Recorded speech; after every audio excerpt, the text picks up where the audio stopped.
Yes, Annabella, you're muted. We can't hear you.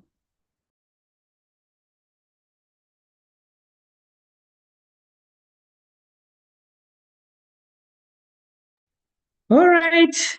Good evening, and you're most welcome to our parents' seminar that happens every month. And we are so blessed to have this on the 2nd of March. And we are very excited to see so many of you that are logging in from various locations.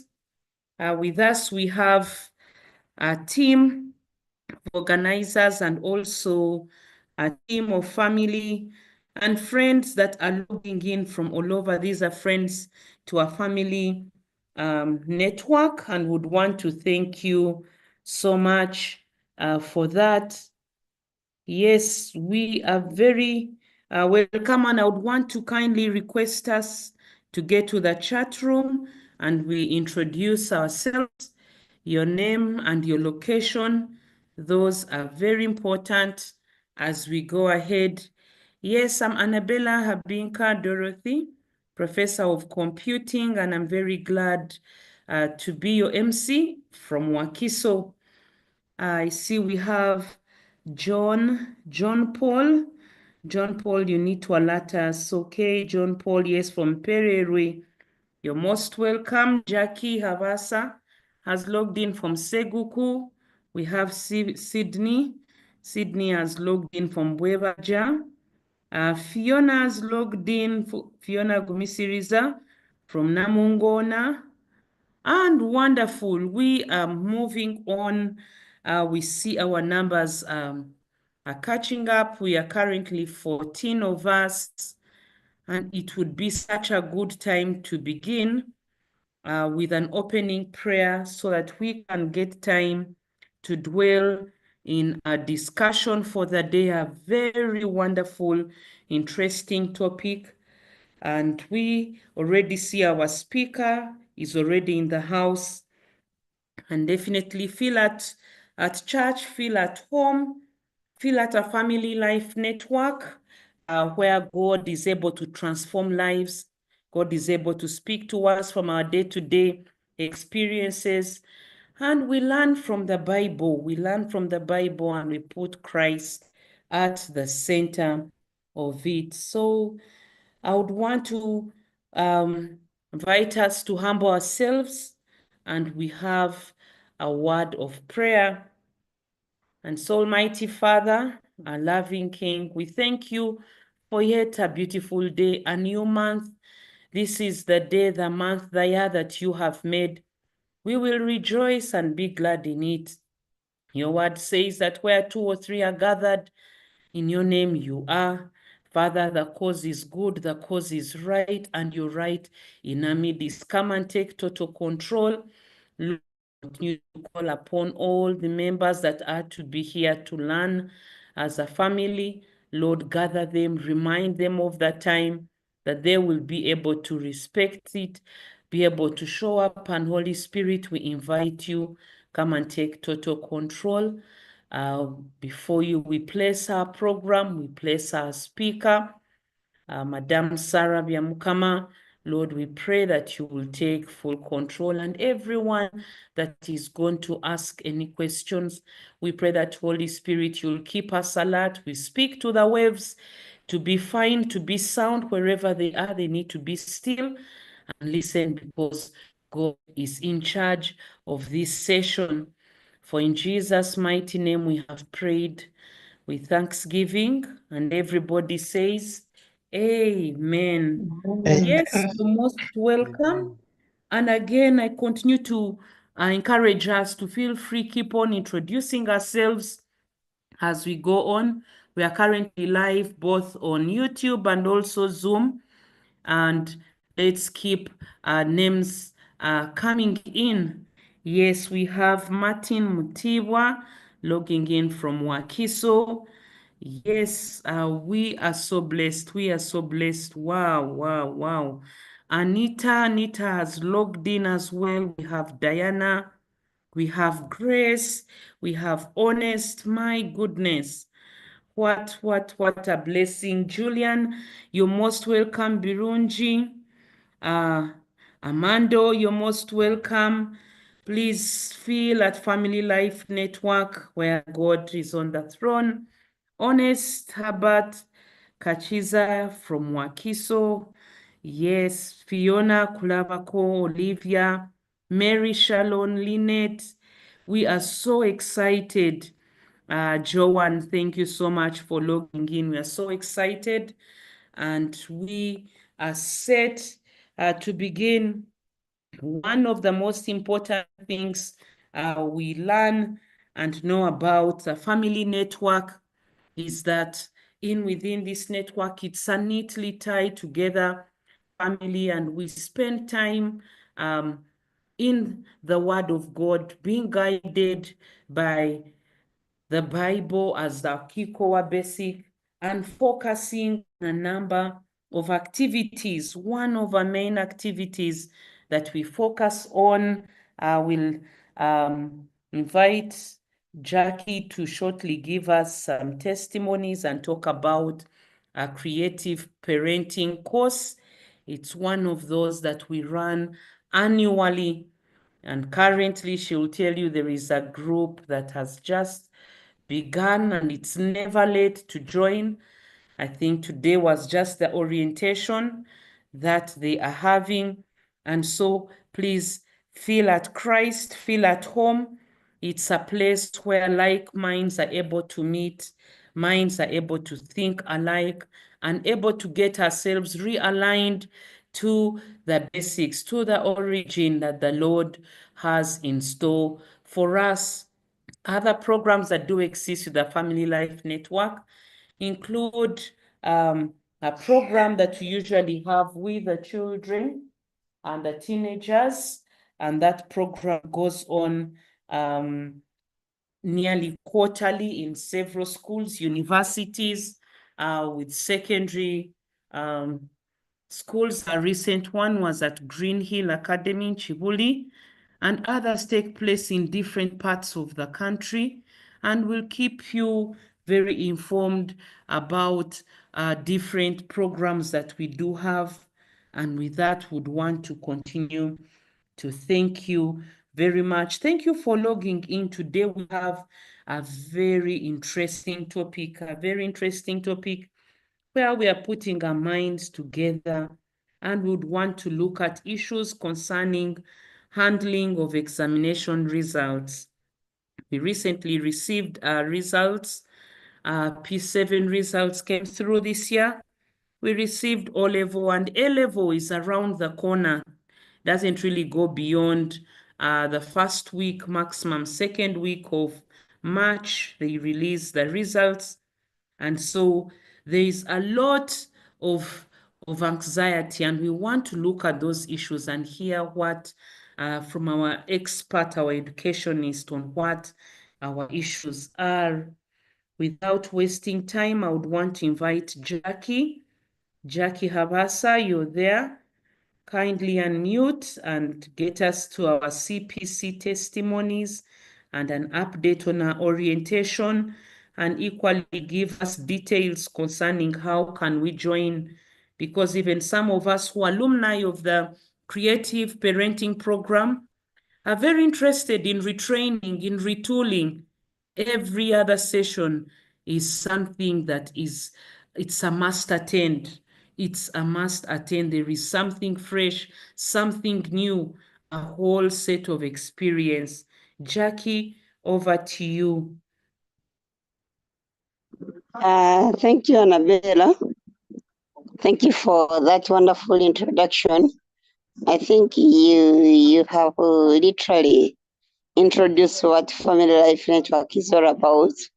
I will directly go to the upcoming creative parenting course. Hopefully you're hearing me. Hello, dear parents. Yes, Jackie, you're loud and clear. Great.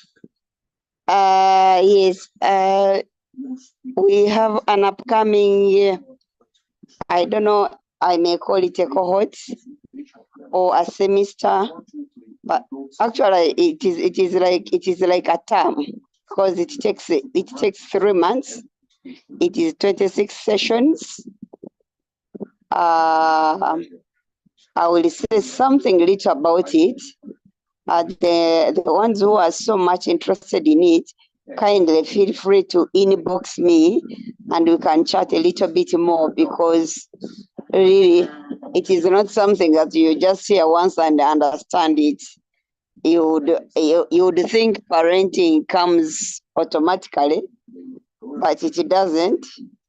Some of these things we really need to equip ourselves, and that's what we are doing with the parents. The parenting course we do is majorly biblical. We use biblical principles, and we are based on those principles to become better parents. Because sometimes you find, in most cases, we pass on to the children who we are, but are we all in the right mind that we pass on? What we are passing on is the right thing, because at the end of the day, some of us probably were trained in a way that your father enters inside all of you, you find where to hide. Others you find you could talk. Others you're not supposed to reply.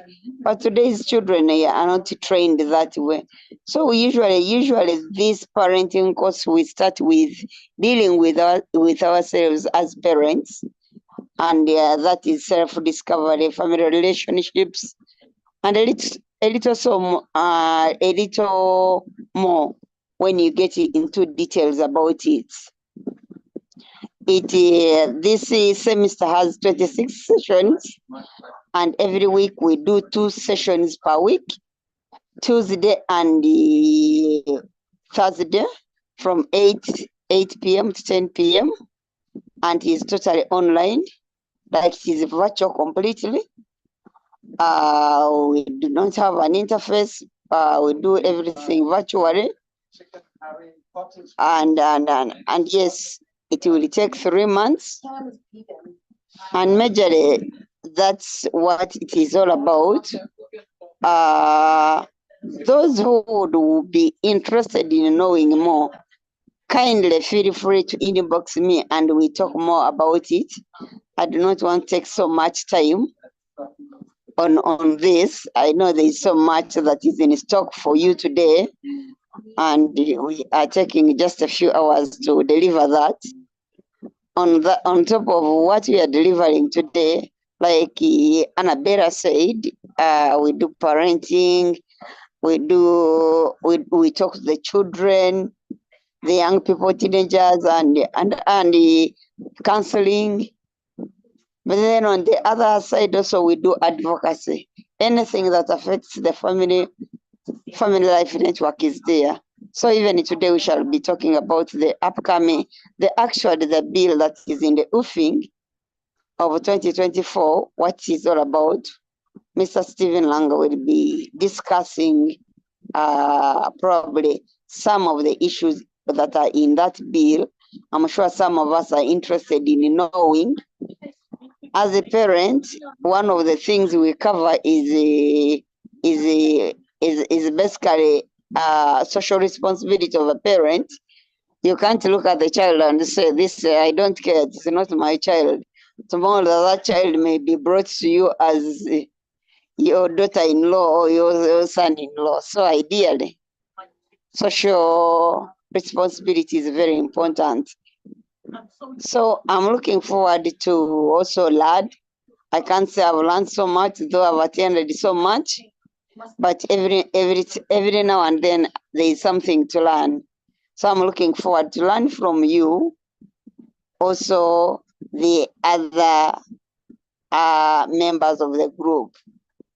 Thank you very much, Annabella. Unless I've left out something and you want me to clarify, I can as well clarify.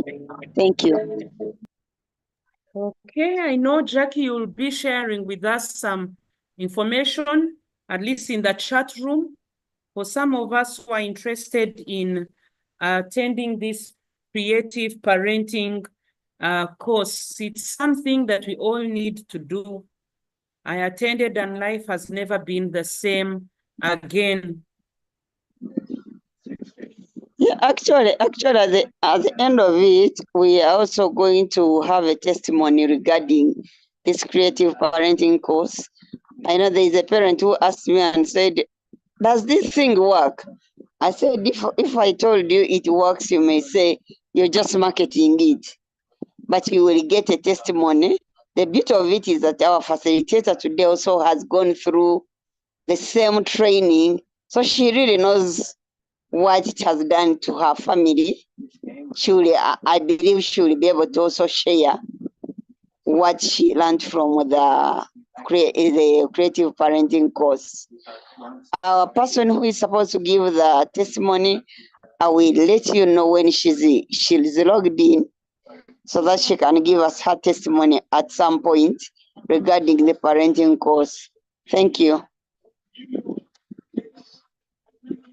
Right. Thank you very much, Jackie, for that clarity, and just give us a heads up the moment testimony team is around. Yes, I would want to also invite Alex. Alex, do you want to handle the upcoming announcement of the MPP2? Go ahead. Oh, it's Martin. Martin, we saw you around. Thank you, Annabella. Good afternoon to you all, and thank you for choosing to be part of this Zoom call or the YouTube, according this time to this session. Particularly, I want to talk about the men's mentorship program. Is recently a new front of effort by Family Life Network to support men do better in their roles and responsibilities.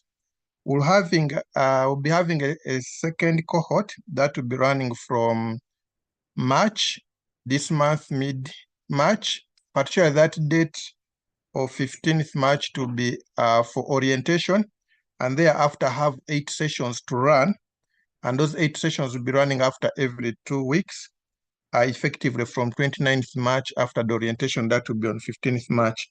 It will run for about close to 4 months, that is up to June. The men will be meeting every after 2 weeks on Saturdays between 7 a.m. to 9 a.m.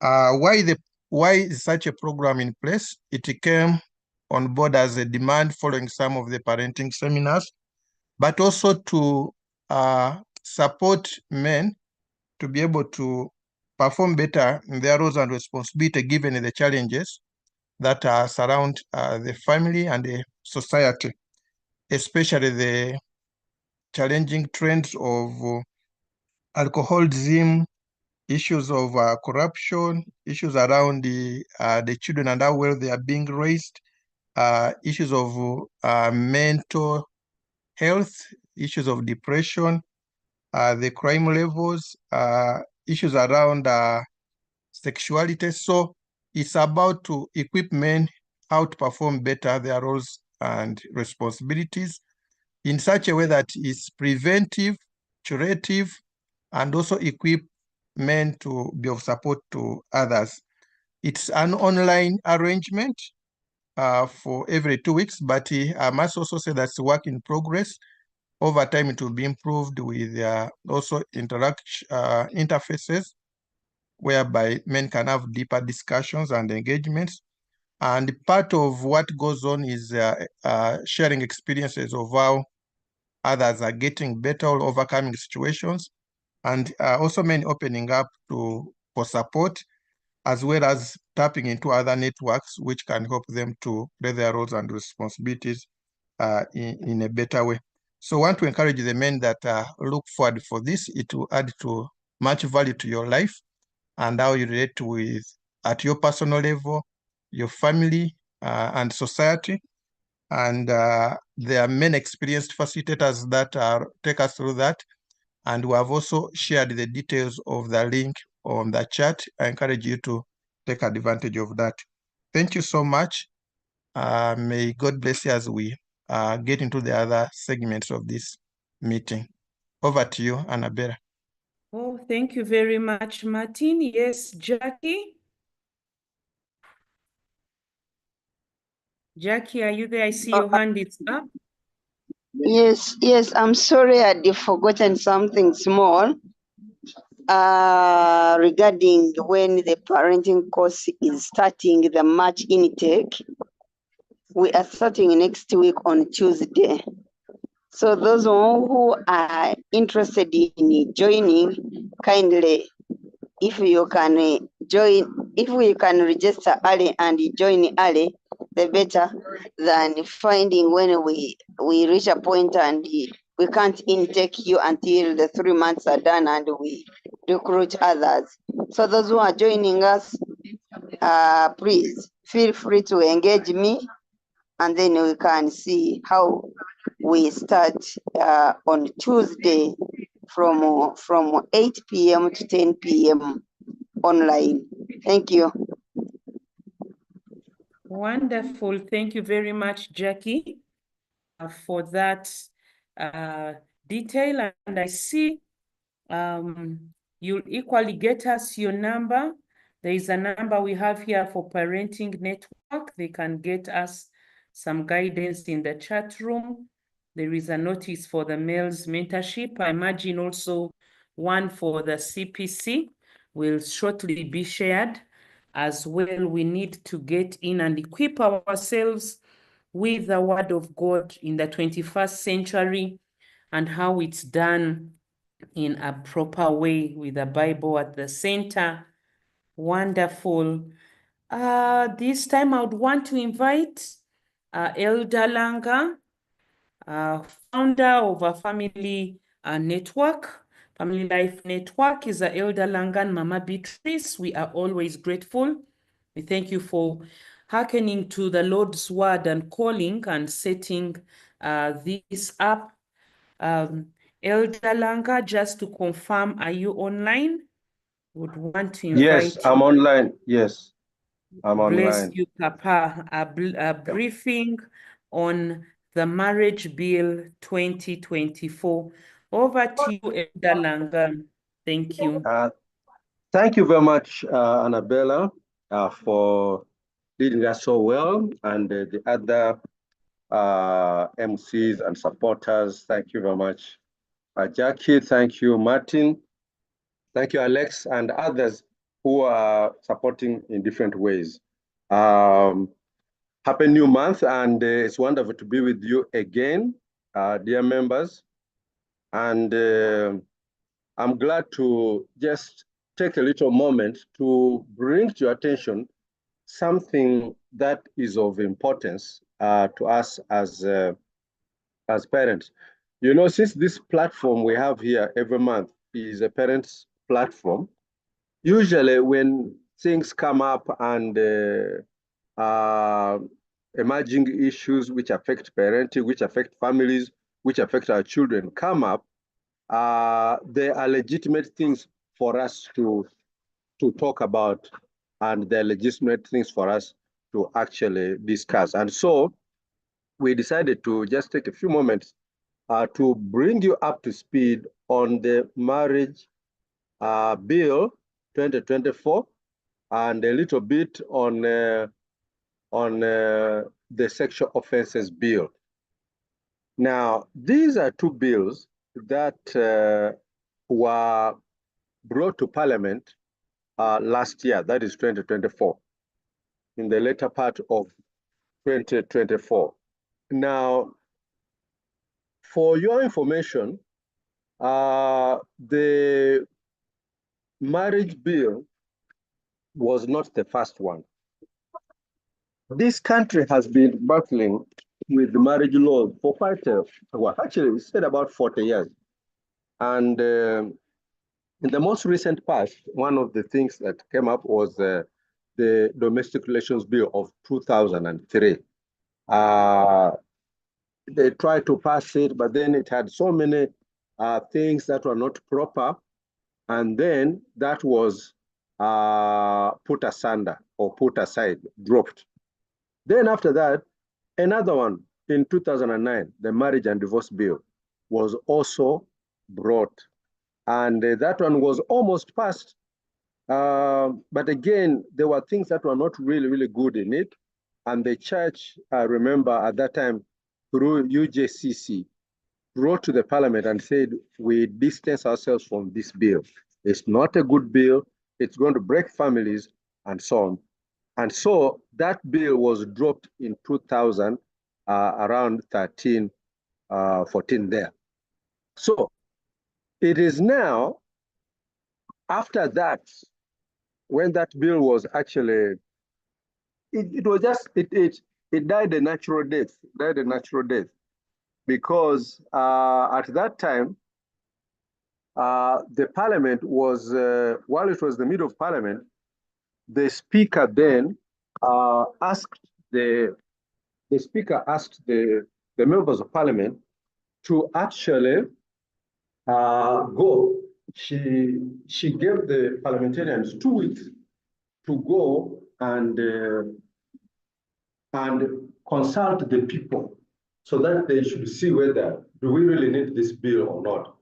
And when the MPs went to consult, of course, the population was like, no, we don't need this bill. So that's how it died.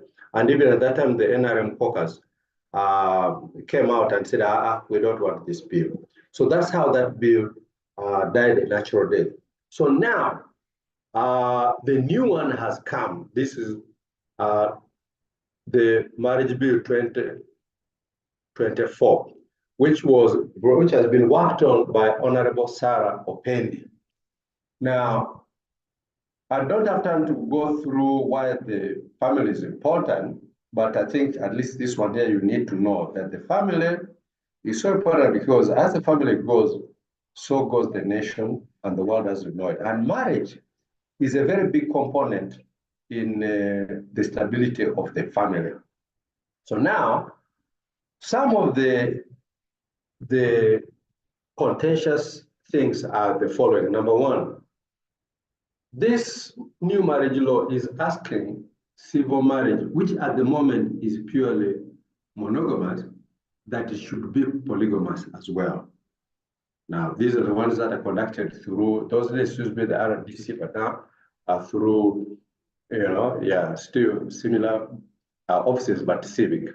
Secondly, this bill proposes that should be able to convert a monogamous marriage into a polygamous marriage.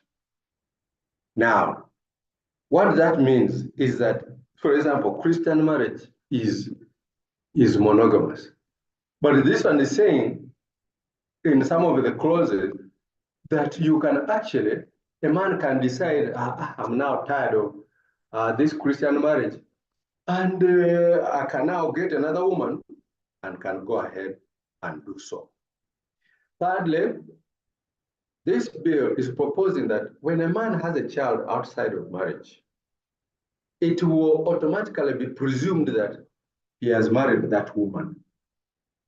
Can you imagine? A married man, maybe has a family and so on, then goes outside, something happens.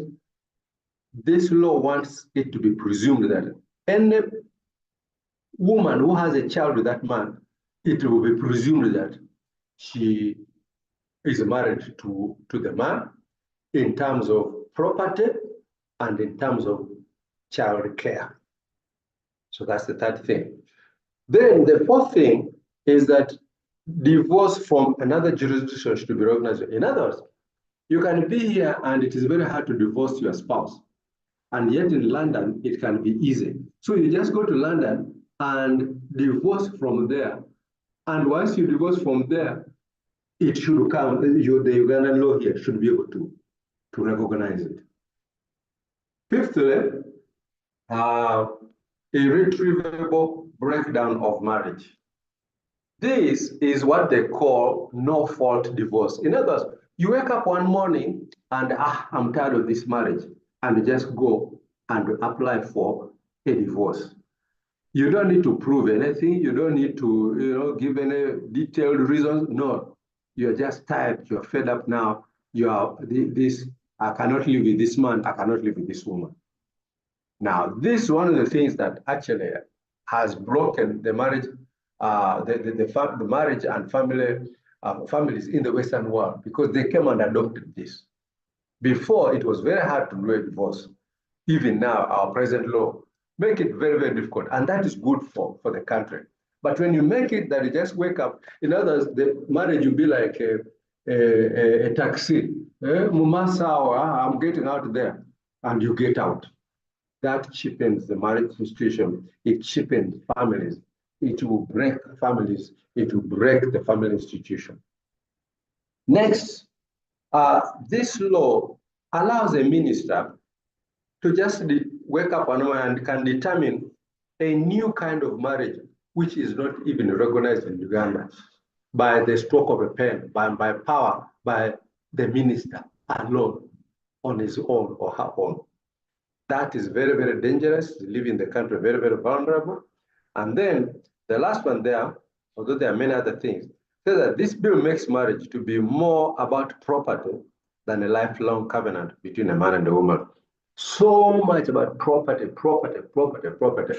And we believe that marriage is not purely property. Property is a very side issue. So this bill does that. Now, quickly on the sexual offences bill. The sexual offences bill conveniently excludes homosexuality in the bill. No, it wants to bring all sexual offences under one law. And the promoters of it, the draft of it, can you imagine that they conveniently left the anti-homosexuality law in it? In other words, according to it, homosexuality is not a crime. So you can see this is a technical knockout on the anti-homosexuality bill. Secondly, it makes the DPP the only one who can stop a case. We think that that's not fair. It can be abused. It can be used for political persecution. Then also, yes, the bill has some other clauses which can potentially be really problematic for the country. And also it lowers sentences for some serious sexual offenses. So because of all this, our recommendation is that there's need to have the marriage bill together with the sexual offences bill to be thrown out of parliament. In other words, we don't need this law. They are not good for the nation. And just amending it will not change it, because every bill has a spirit, every bill has an ideology, every bill has a destination. So the destination that this bill is taking the country, these two bills are taking the country, is not good.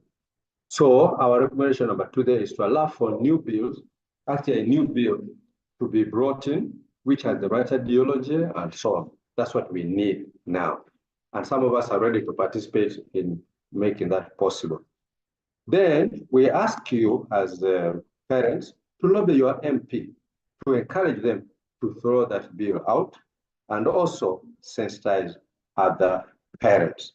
So that's what I had time for, and that's what I wanted to say in this brief moment. I hope that gives you at least an idea. If you want more conversation, we can always have it at another time.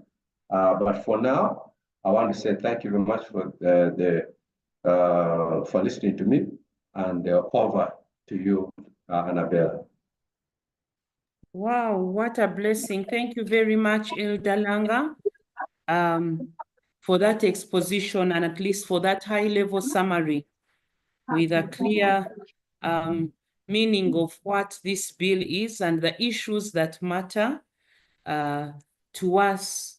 Yes, so friends and colleagues that are online, feel free and send in your questions where you feel you would want to see clarification, be it on the bills, be it on anything that we've handled here, upcoming programs in the CPC, the men's mentorship program. Feel free and start sending in your questions, because that will have a good time with us to be able to discuss through. So thank you very much, Elder Langa, for that exposition. Okay, next on agenda, we would want to invite the speaker of the day. Our presenter today is Mrs. Sarah Byamukama, Sarah Byamukama. Mrs. Sarah Byamukama is a teacher and counselor for over 25 years. She's the director of Mark Biomedical Limited. She is married to Engineer Byamukama for over 21 years. That's in the last 21 years, and they're happily married. The Lord has blessed them, and she's a mother of 4. She's comfortably working with young people between the ages of 13 and 25. What a very rich CV, Mrs. Sarah Byamukama. Thank you very much. So, our team, let's give a round of applause and welcome Madam Sarah, Mrs. Sarah Byamukama. The floor is yours. May the Lord guide you as you talk about how do we manage the successes, how do we manage the failure or the disappointments in handling academics. Thank you very much. Over to you, Madam Sarah. Sarah, are you there? Wonderful. We can see you.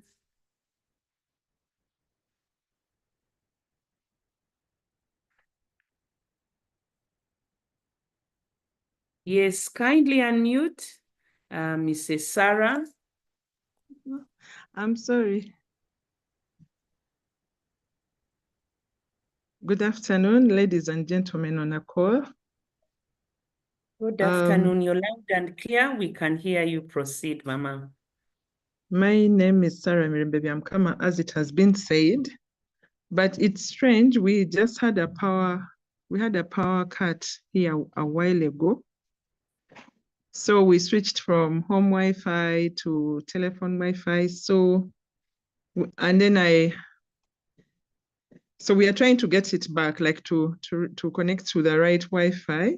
Of course, the home one is better than using the one for the phone. So I don't know what we can do. I need about 3 minutes to switch properly. Okay, no problem. Sarah, can we give you 3 minutes to sort it out? Meanwhile, we want to look at some of the questions that may have come up concerning our bill. Yes, over to us, members. Do we have any questions we could still be handling with Papa, Elder Langa? Yes, Jackie? Jackie, your hand is up. Is that a new hand? Is our testimony ready? Jackie, kindly unmute, please.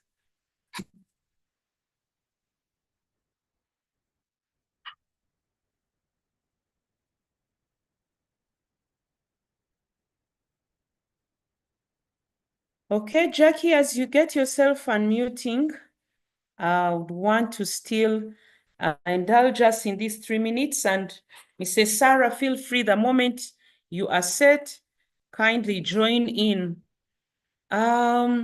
Yes, Elder Langa, just to engage you a little bit, what are some of the implications that we would see that this marriage bill would have on our society as Ugandans at large? As we mentioned, the family institution is a very, very important institution in any nation or in any society. So anything that will really injure the family or anything that will weaken the marriage institution is very, very, very dangerous because its implications are astronomical. And countries that are aware of this are cognizant of the marriage laws and also the people who want to destroy society know what to do. They know that in order to destroy society from within, you don't need any bullets, you don't need any bombs or anything. Just weaken and destroy the family.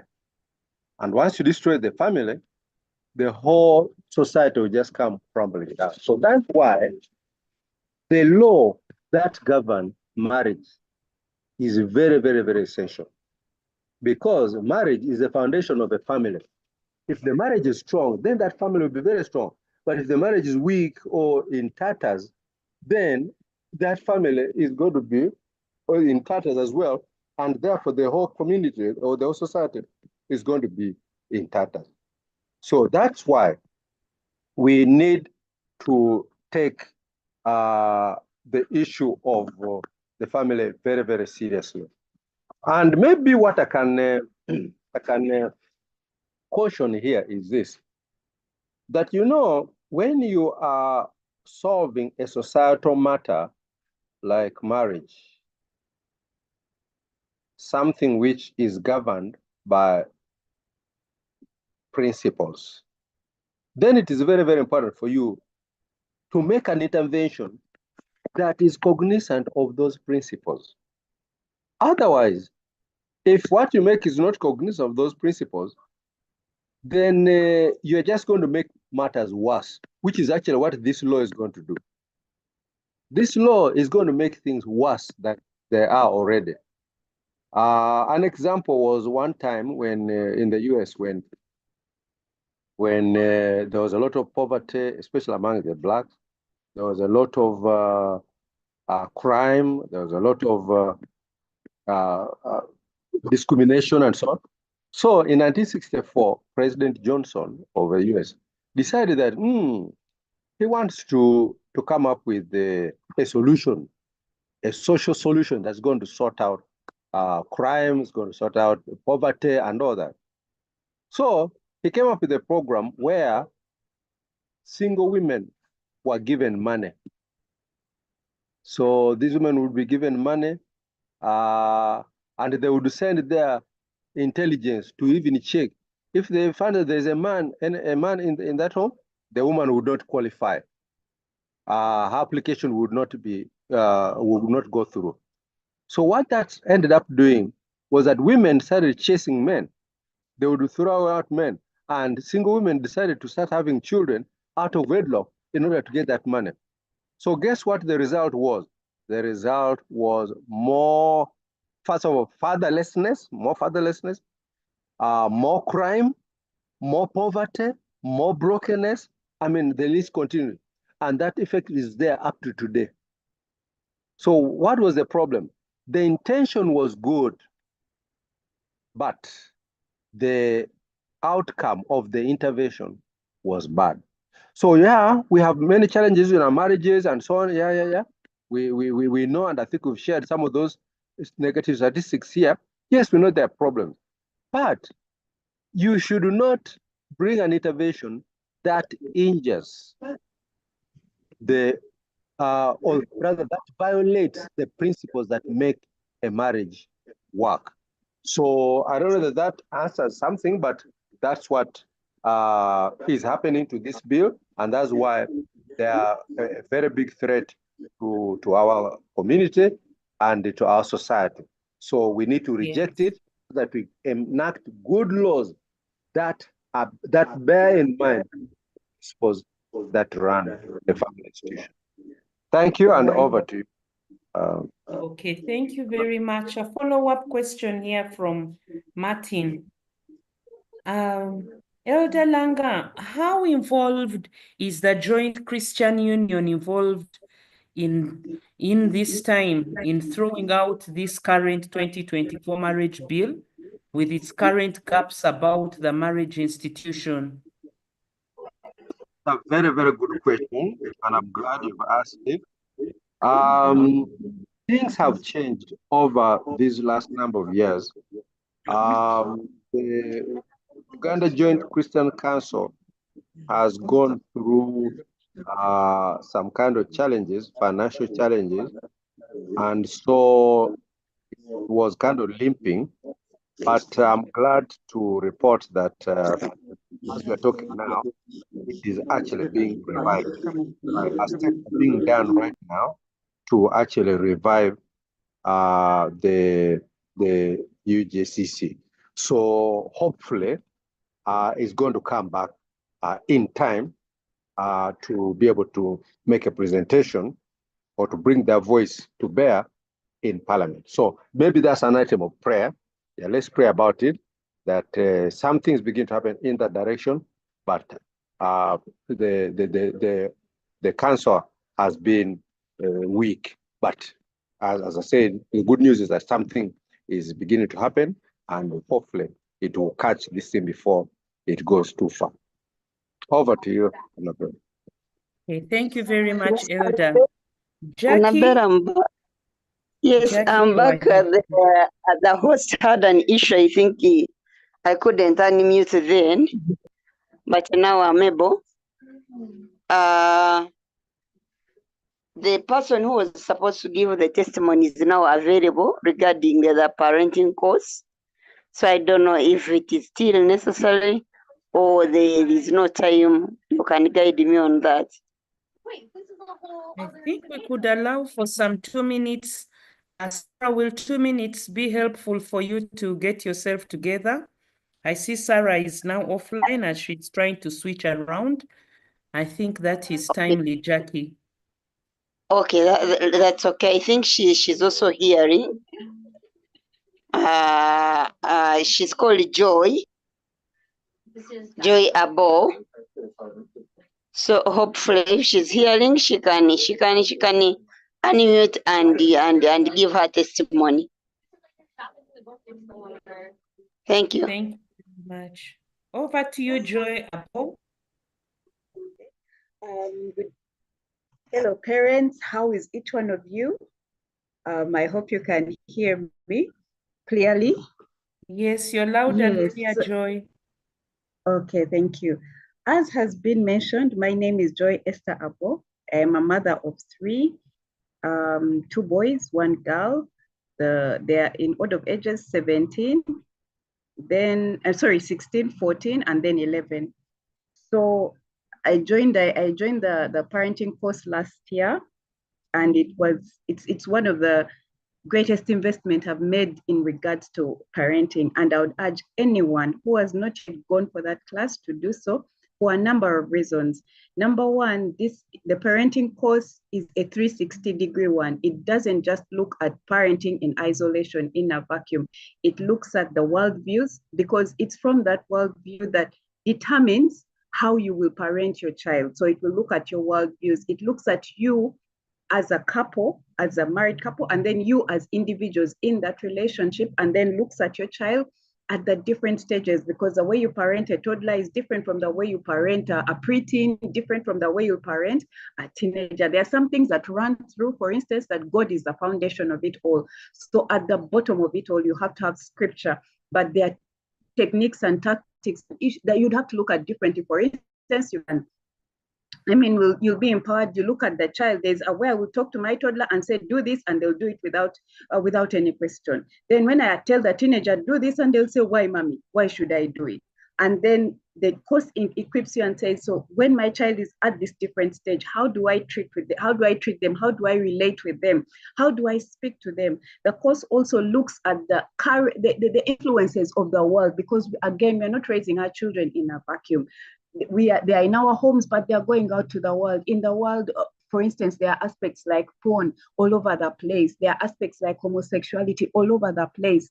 So it equips you to, first of all, you as a parent, you are equipped, and then you can equip your child to know that these are the things that are happening in the world, but you are different, and this is how to overcome it. One of the key things that I picked out is have a relationship with each of your children, because Satan is looking for your children. He is not resting. He is every day, he's coming up with a different strategy, different technique, different aspect to arrest our children.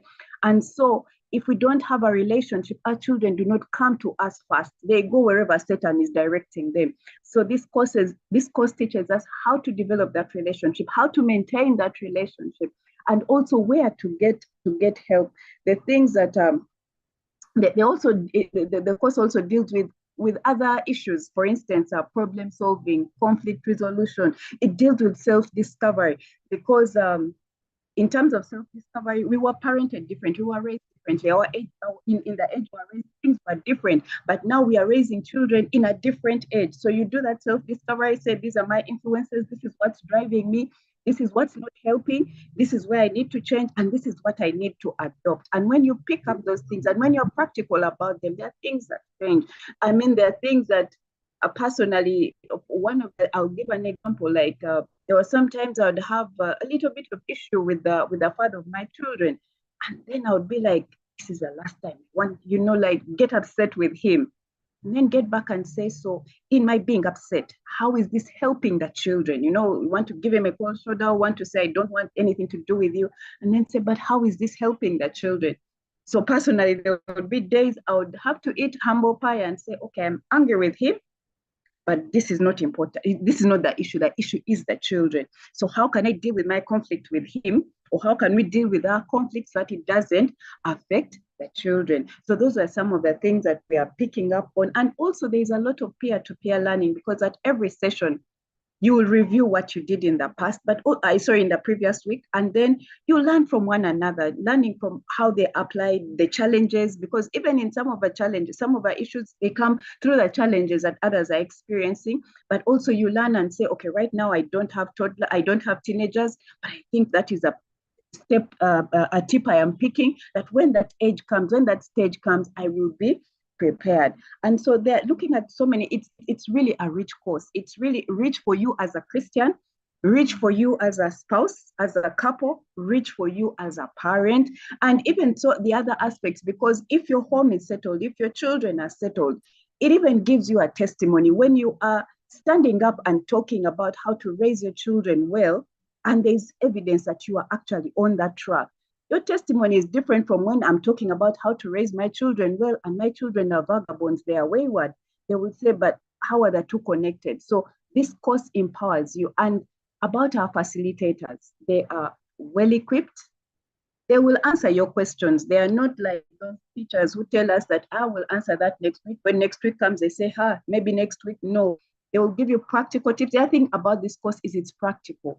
It's not giving you tips that are far-fetched, that you look at and say, those were read from a textbook somewhere, they don't apply in our context in Africa. No, that is not the case. They are real practical, filled with scripture, filled with wisdom, and also giving you the lenses to look at the things that we are seeing right now, and those influences we are seeing right now. How do we interpret those influences, or how do we get in front? Like you see in this discussion, we've talked about the marriage bill. So instead of sitting back and saying that's for the legislators, in that course, you're saying, this is how it will affect you as a parent. This is how it will affect your home. This is how it will affect your community. So what step do you take now? You cannot afford to be passive, or you cannot afford to be laid back in this. You have to get up and fight. And so the other one of the things that you go away with is that the devil is not resting. He has an agenda for our children. And if we rest, that agenda will come through. But if we fight, and fight with wisdom, fight with scripture, fight with understanding, our children are not going to be stolen from us. And we will invest not only in our children, but in generations to come with our knowledge. We are not, from this course, you realize that, as the scripture says, people perish for a lack of knowledge. If we get this knowledge and apply it, we will not perish. Our children will not perish. The next generation and the coming generations after that, they will not perish. So at the end of the day, you're going to learn how God intended it to be. When he said, train up a child, this is what he was meaning. This is what he was looking at. And it will make a difference. That investment of time, it will make a big difference, not only for you, for your children, for the generations to come, for the community that we are in, for our nation and globally. And that is it from me. Thank you so much for listening. Oh, wow. Thank you very much, Joy. That was wonderful and received lots of uploads from the team. It's honestly a mind and life-changing session. And I would want to encourage each of us to always go ahead. Mrs. Sarah, Byamukama Mirembe, are you there? Yes, I am. God bless you. Feel free and get started. Once again, good evening, ladies and gentlemen. Good evening, Sarah. You're loud and clear. We can hear you well. I'm very glad to be on the call. I want to screen share. I hope I have the rights Yes, you can. to screen share. I do.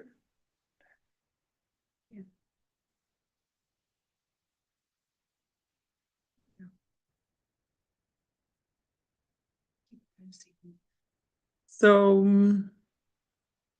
this is Sarah Mirembe Byamukama, the usual one. I think I want the presentation to be part so that I can be able to see myself. Yeah, I think it's possible. You know what? I think I can adjust it here. Where are my specs?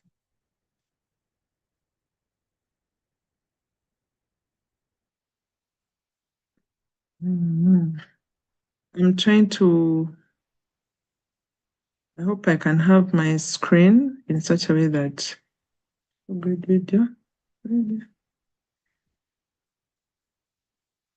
Okay, since am I visible or my video is muted? Your video is muted. Though what's interesting is that we can actually see it, but it's just not, we can't see any picture. Okay, do you want to unmute?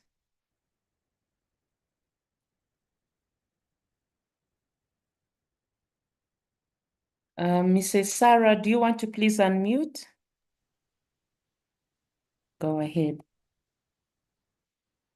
I hope I'm unmuted. Yes, you're now available.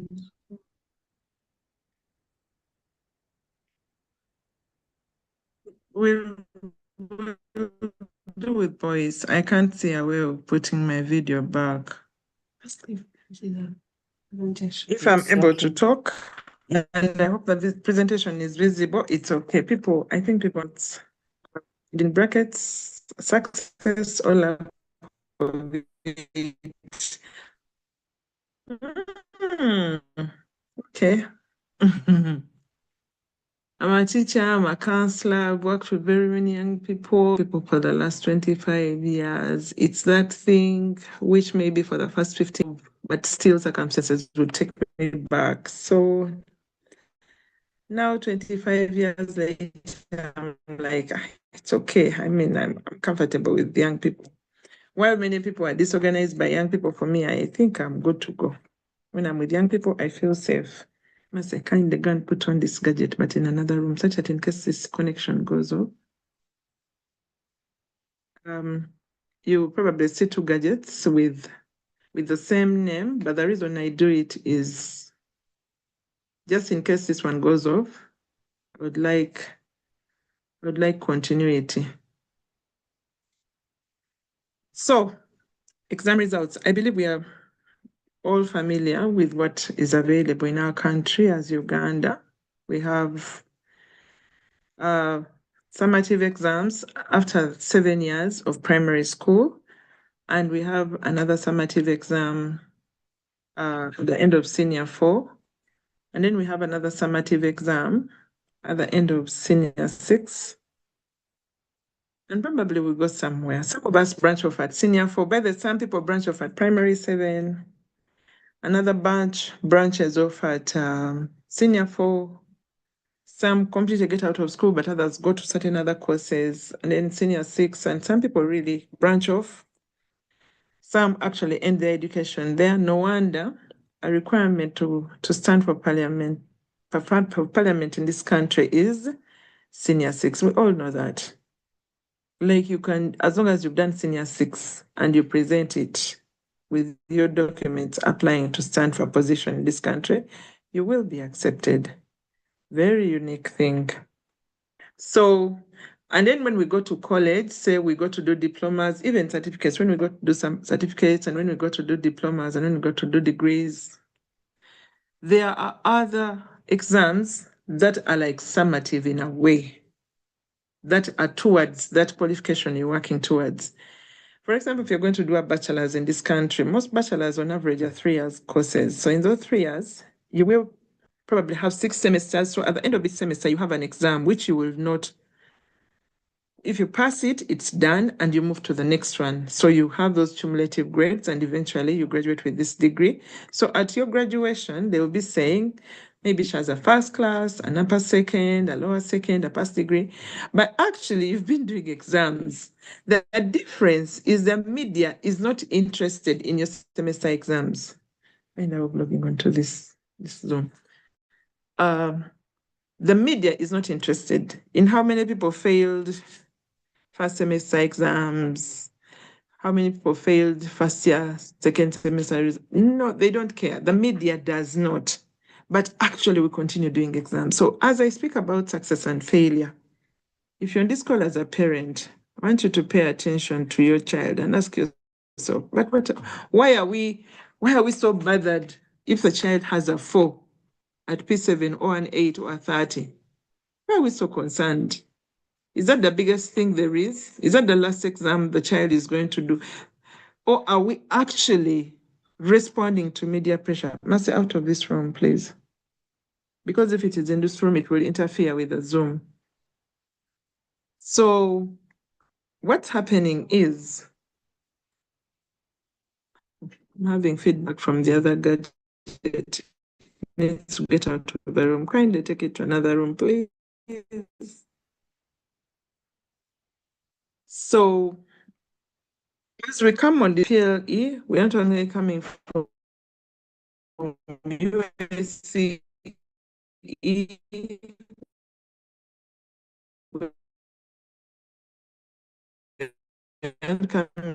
UCE is the first, and we aren't coming for only USC. It to be meaningful to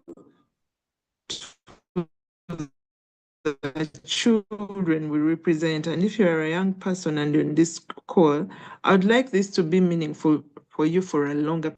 I've been blessed to have worked in a primary school. My first year after university, before I went to do my postgraduate diploma in education, I was in a primary school in Icheba, and of course, the management was so poor, the school doesn't exist anymore. Sometimes I wonder why we have to work in certain places.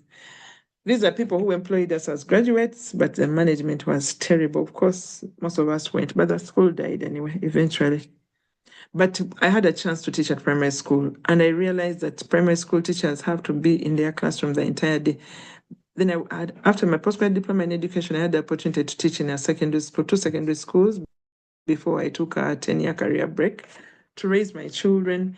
Then when I went back to work, my first job, actually, I was working with Children at Risk Action Network, and we had what are called learning centers. We would take children who have never been in school between the age of 8 and 19 years, and we would put them on a catch-up program. It's a British catch-up program. Very good. But I've been preparing them to take them back to school. So they would do that program for 6 months, and then some went to school in secondary, depending on their level of understanding. So I've worked in primary, I've worked in secondary, and a year ago, I was working as a dean of students at a medical image training institution in Mengo. So I think I can speak and say, I think I have a cross-section of what the Ugandan system has to offer and what the children at the different levels have to go through. So what does success mean to you and I? And if you're a young person and you're in this call, you're privileged. What does success mean to you? You know? How should we view as success? For some students, success means getting A's and B's. And for others, success means getting straight A's, you know? Others, it's about starring in a school play. I was the main actor in a school play, and that's it for them. The fact that I made it through the auditions, and eventually I actually played the part of the main actor. For me, that was success. Others, it's winning the class election. I think Makerere University, we are going through guild election. So for somebody, if they go through this guild election, they'll be like, I am successful, So success means achieving one's goals, and everyone's goal is different. Everyone's goal is different. I'm glad in the old curriculum, O level, we would have people in grade 1, grade 2, grade 3, grade 4, and there were people who were ungraded. And maybe if you got a first grade, you could say the one who was ungraded was unsuccessful. But for some people, when they became ungraded, that's when they realized they were such a good singer. Maybe they discovered they were such a good farmer. Maybe they actually chose to go to Katwe. And today, they have fabricated something which sells even out of the country. An example is people come to my home and find some orange squeezer. It's made in Katwe. Very well. I mean, the material is light. It doesn't break. With one press, half an orange releases its juice. With the second press, it releases its juice. We've used it for over a year. It's not changing. It doesn't rust. It's excellent. And I keep thinking, and I'm telling myself, Kale, this person left probably mainstream class, maybe after a degree or a diploma or before, and they went to Katui and they really put in their brain. Of course, you could say mathematics is involved. It's well calculated.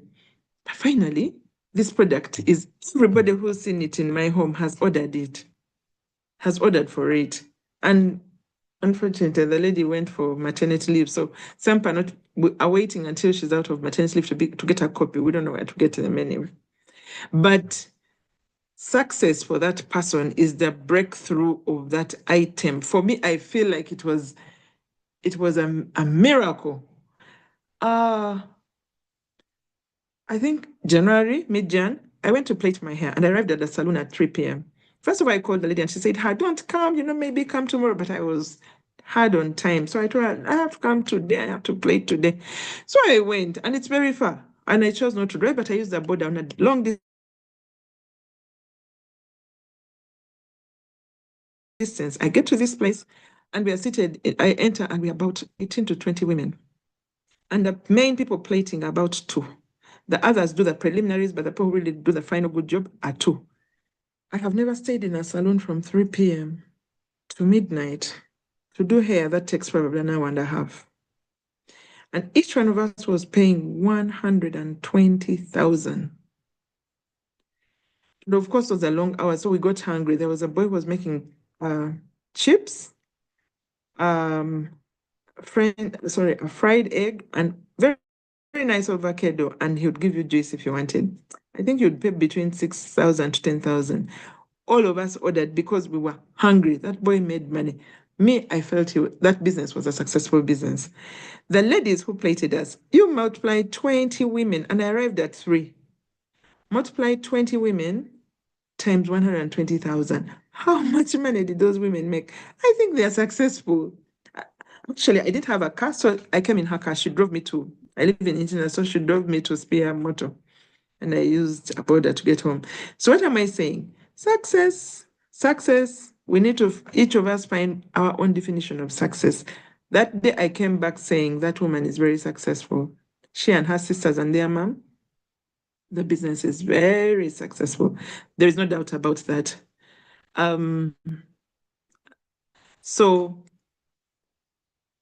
sorry, I was trying to move something else. I'm trying to find a way of minimizing this. Jackie, you should have been here.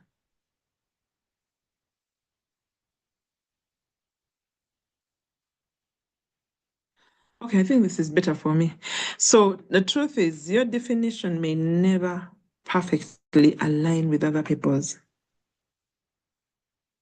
Our unique goals, values, and priorities shape a distinct picture of what successful means for us.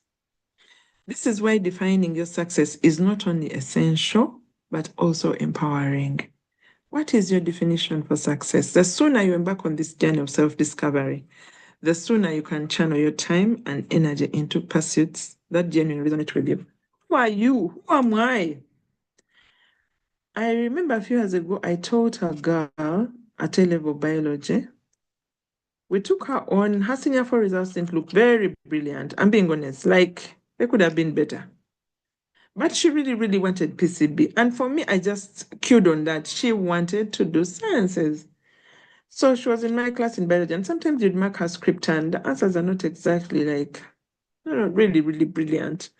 But she hung in there. My God, her energy, I would like every student to have it. And at the end, this girl, she was doing PCB biology, this PCB agriculture. This girl ended up, I think, with a B in agriculture and an E in biology and maybe 2 O's.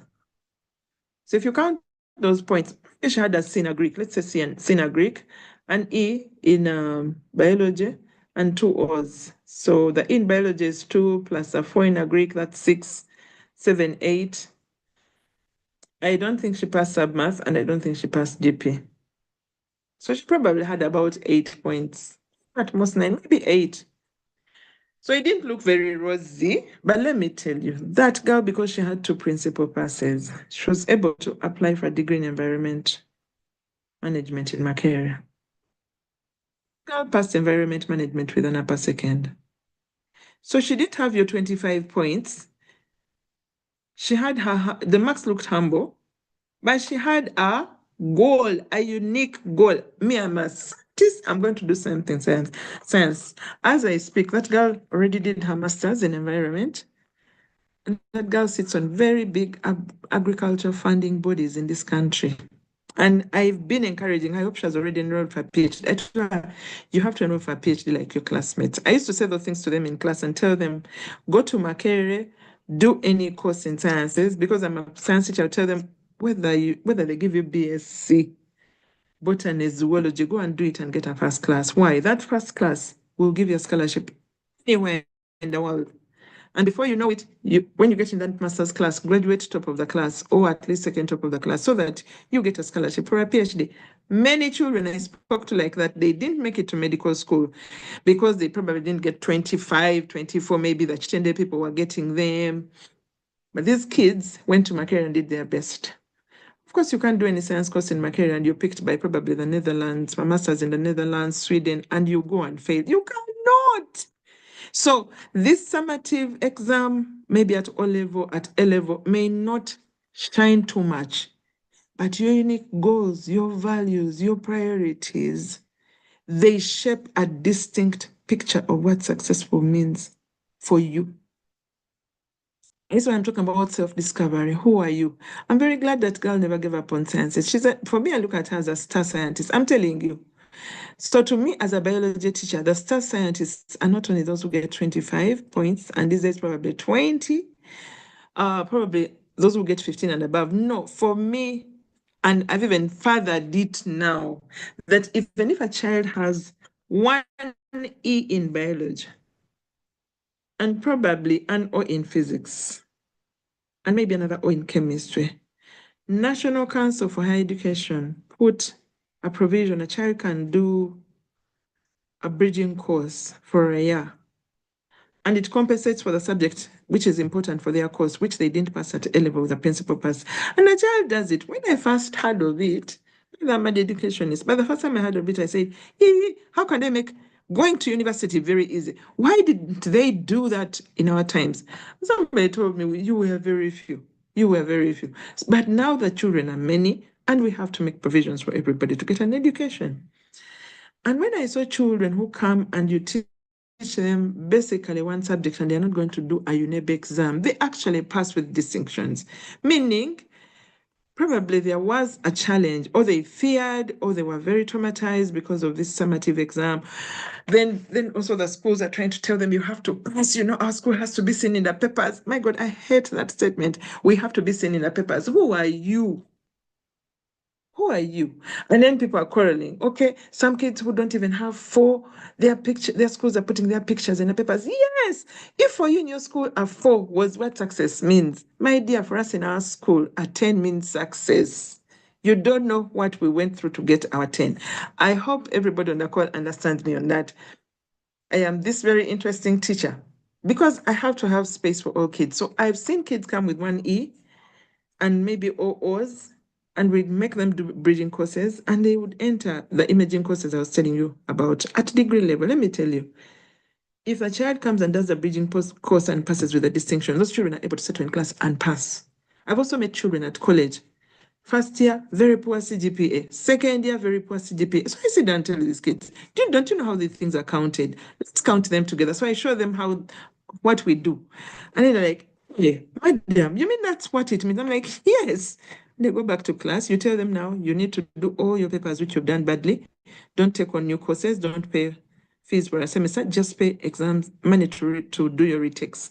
And they do the retakes. And all of a sudden, their CGPA takes a different turn.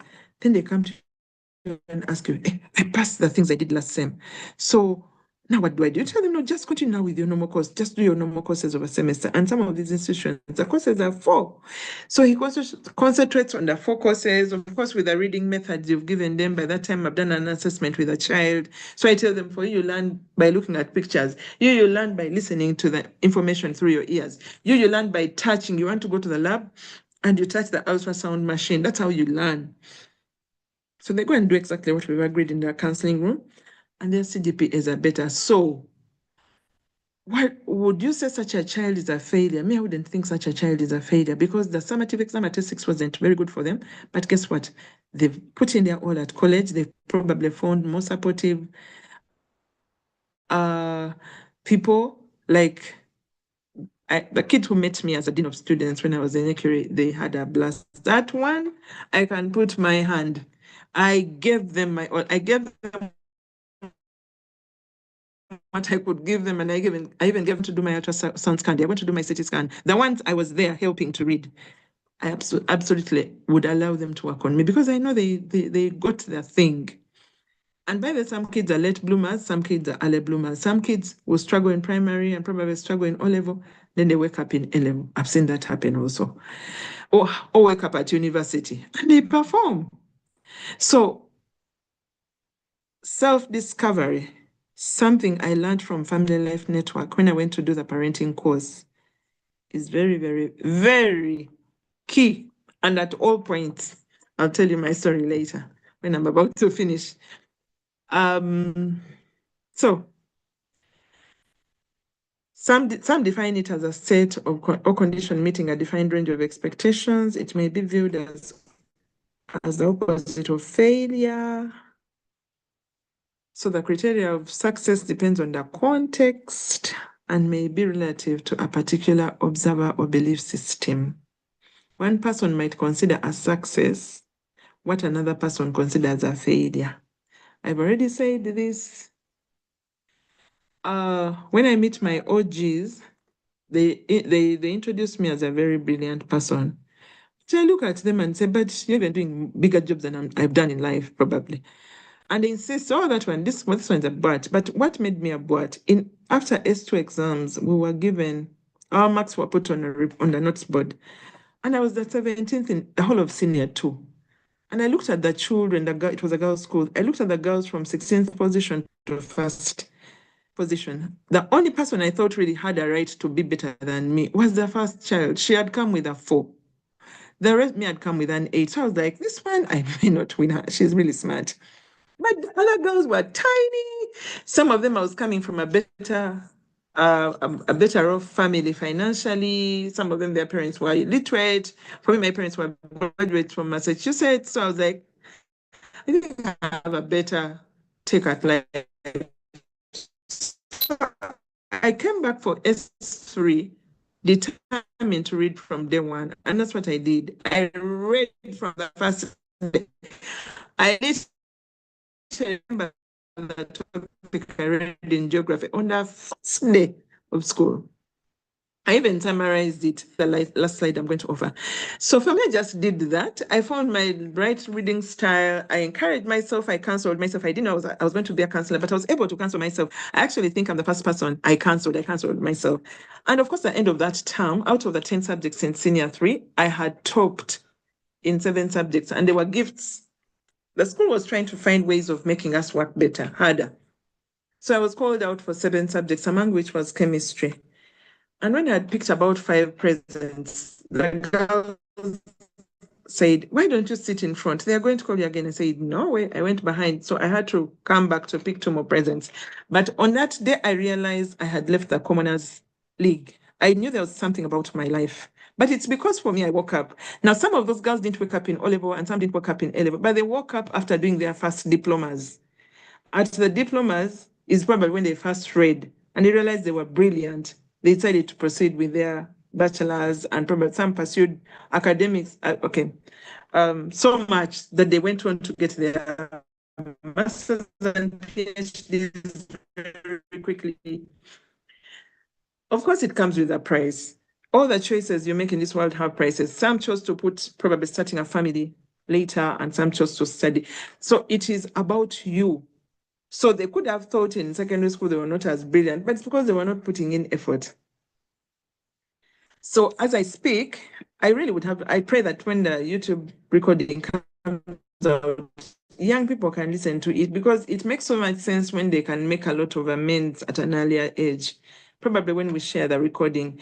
So one person might consider something successful, another may say, those ones performed low. Like the kids in those schools where people get 18, 8 and a long list. I think when they look at other schools, which probably have maybe 24s, 25, 30, 33, by the 33 is still a first grade in the old curriculum. So maybe they look at them and say, these are not as successful. My dear, you need to meet those kids at their next level. You would be shocked, like literally shocked.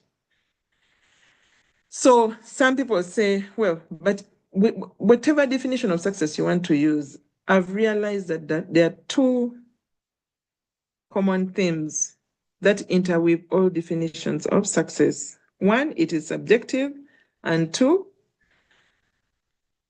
our definition of success constantly changes. Subjective in that it's a highly individualized process shaped by personal experiences, values, and a broader perspective beyond traditional measures or society expectations. Yeah, when we were babies, we all wanted to be doctors. I just don't know where we got it from. We all wanted to be doctors, we all wanted to be engineers, we all wanted to be lawyers.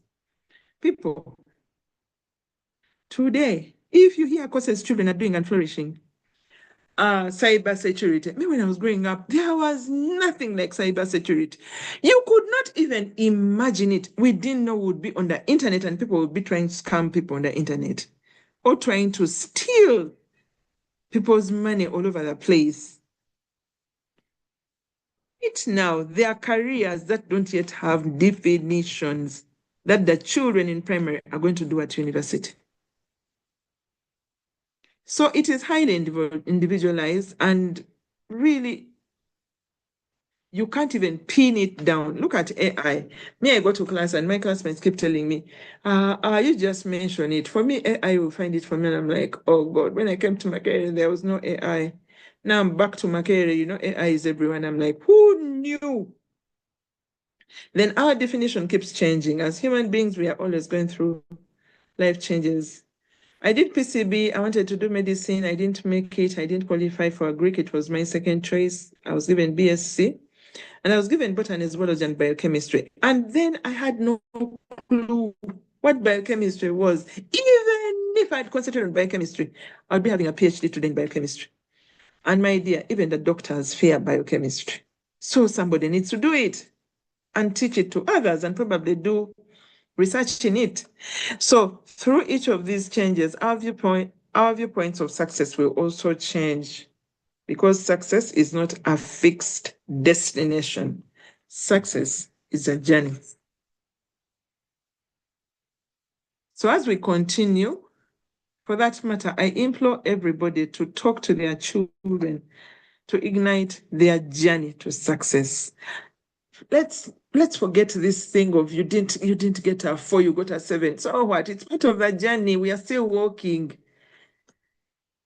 ignite your journey to success. Like, talk to your child, encourage them, discover, find things to do, try them on different things. This journey is not an instantaneous process, but it's a deeply rewarding one. On this journey, number one, help your child to reflect on their values and beliefs, the principles that guide their decisions and shape their actions. What principles are guiding your child's decisions and shaping their actions? We have just concluded a very interesting cohort of students doing the program for Family Life Network called BANG, Becoming a New Generation. We began with these young people on a journey, and the classes have been at 5 a.m. 5 a.m. is my worst time to be in a training. I'm not a morning person. You'd rather put the training at midnight. I would do better because I'm very awake till about 3 a.m. But my God, 5 a.m. finds me when I've just slept. But anyway, I've tapped it out and we pulled these kids through their 6 weeks program. Now, one of the things we teach very strongly in Becoming a New Generation is what are your values, morals, and character. Why is it so important? Because these guide the young people's decisions and they shape their actions. So on this journey of success, as you sit with your child, double check, what are my child's values?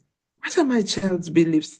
Take those tough questions, those discussions, go out, take them to a nice place they like.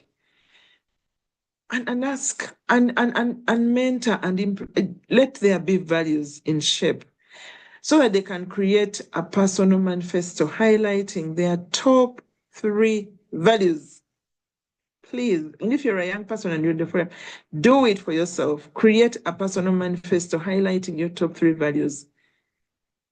Let integrity not be a value you find at your workplace. Ask yourself, do I want to be a person, living my life according to integrity? Do I, I don't know, find something. I don't want to give you what to write, but have some quiet time, have time to reflect and create your top 3 values.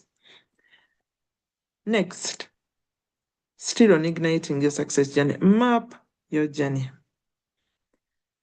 This girl just told herself, I'm a scientist, full stop. Okay, I've done senior 4, my results are not so good. I have to go to a school where sciences are passed. She came, maybe she wouldn't have gotten the place, but I thank God she got it. Okay, eventually she has gotten the place and she said the course. Even when you'd threaten her with termination, we are going to chop off senior 5. So her, she just told us, me, I'm a scientist and I'm going to pass. I'm glad she held on. So set both short-term and long-term goals. Provide direction. Define what success looks like for you at various stages of your life. Do it for your child. Do it with them. Make use of the various tools available. Vision boards, goal-setting apps to visualize the success of your child and track their progress. You don't even need to go to a class to understand how vision boards work. Just put in vision boards. The information will come, your kid will click. These kids click so fast. Before you know it, they've already come up with their vision boards and they're doing things like,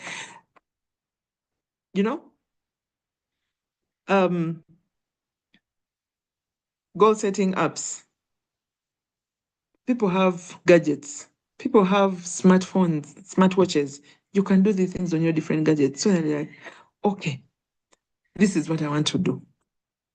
So you have the short-term ones and you have the long-term ones. During COVID, I got a job and I did that job for 3 years. But this is what that job showed me.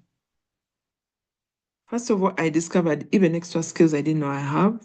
But 2, I may not have been appreciated in some ways, but I was shocked to realize that I gave another institution 3 of my years. I was like, wait a minute, if I can work for another organization for 3 years, I can put aside 3 years to reinvest in myself. 5 years ago, I'd done a career profiling for my child. Then she was about 13. So we had a book. I think we had gotten it from Namagunga. And it had all these questions. And as she did them, she kept realizing that for her, she's a doer. A doer is somebody who is able to start a project and finish it. That's really her. So engineering, architecture, those kinds of things whereby people real embark on a project and finish it is like more of her strength. But every time she asked the questions and was answering, she would keep answering. In her mind, she would have an answer for Mommy. So halfway the book, she said, Mommy, come here. Mommy, you're a helper. You are such a helper. No wonder you can even do counseling for free. It's really who you are.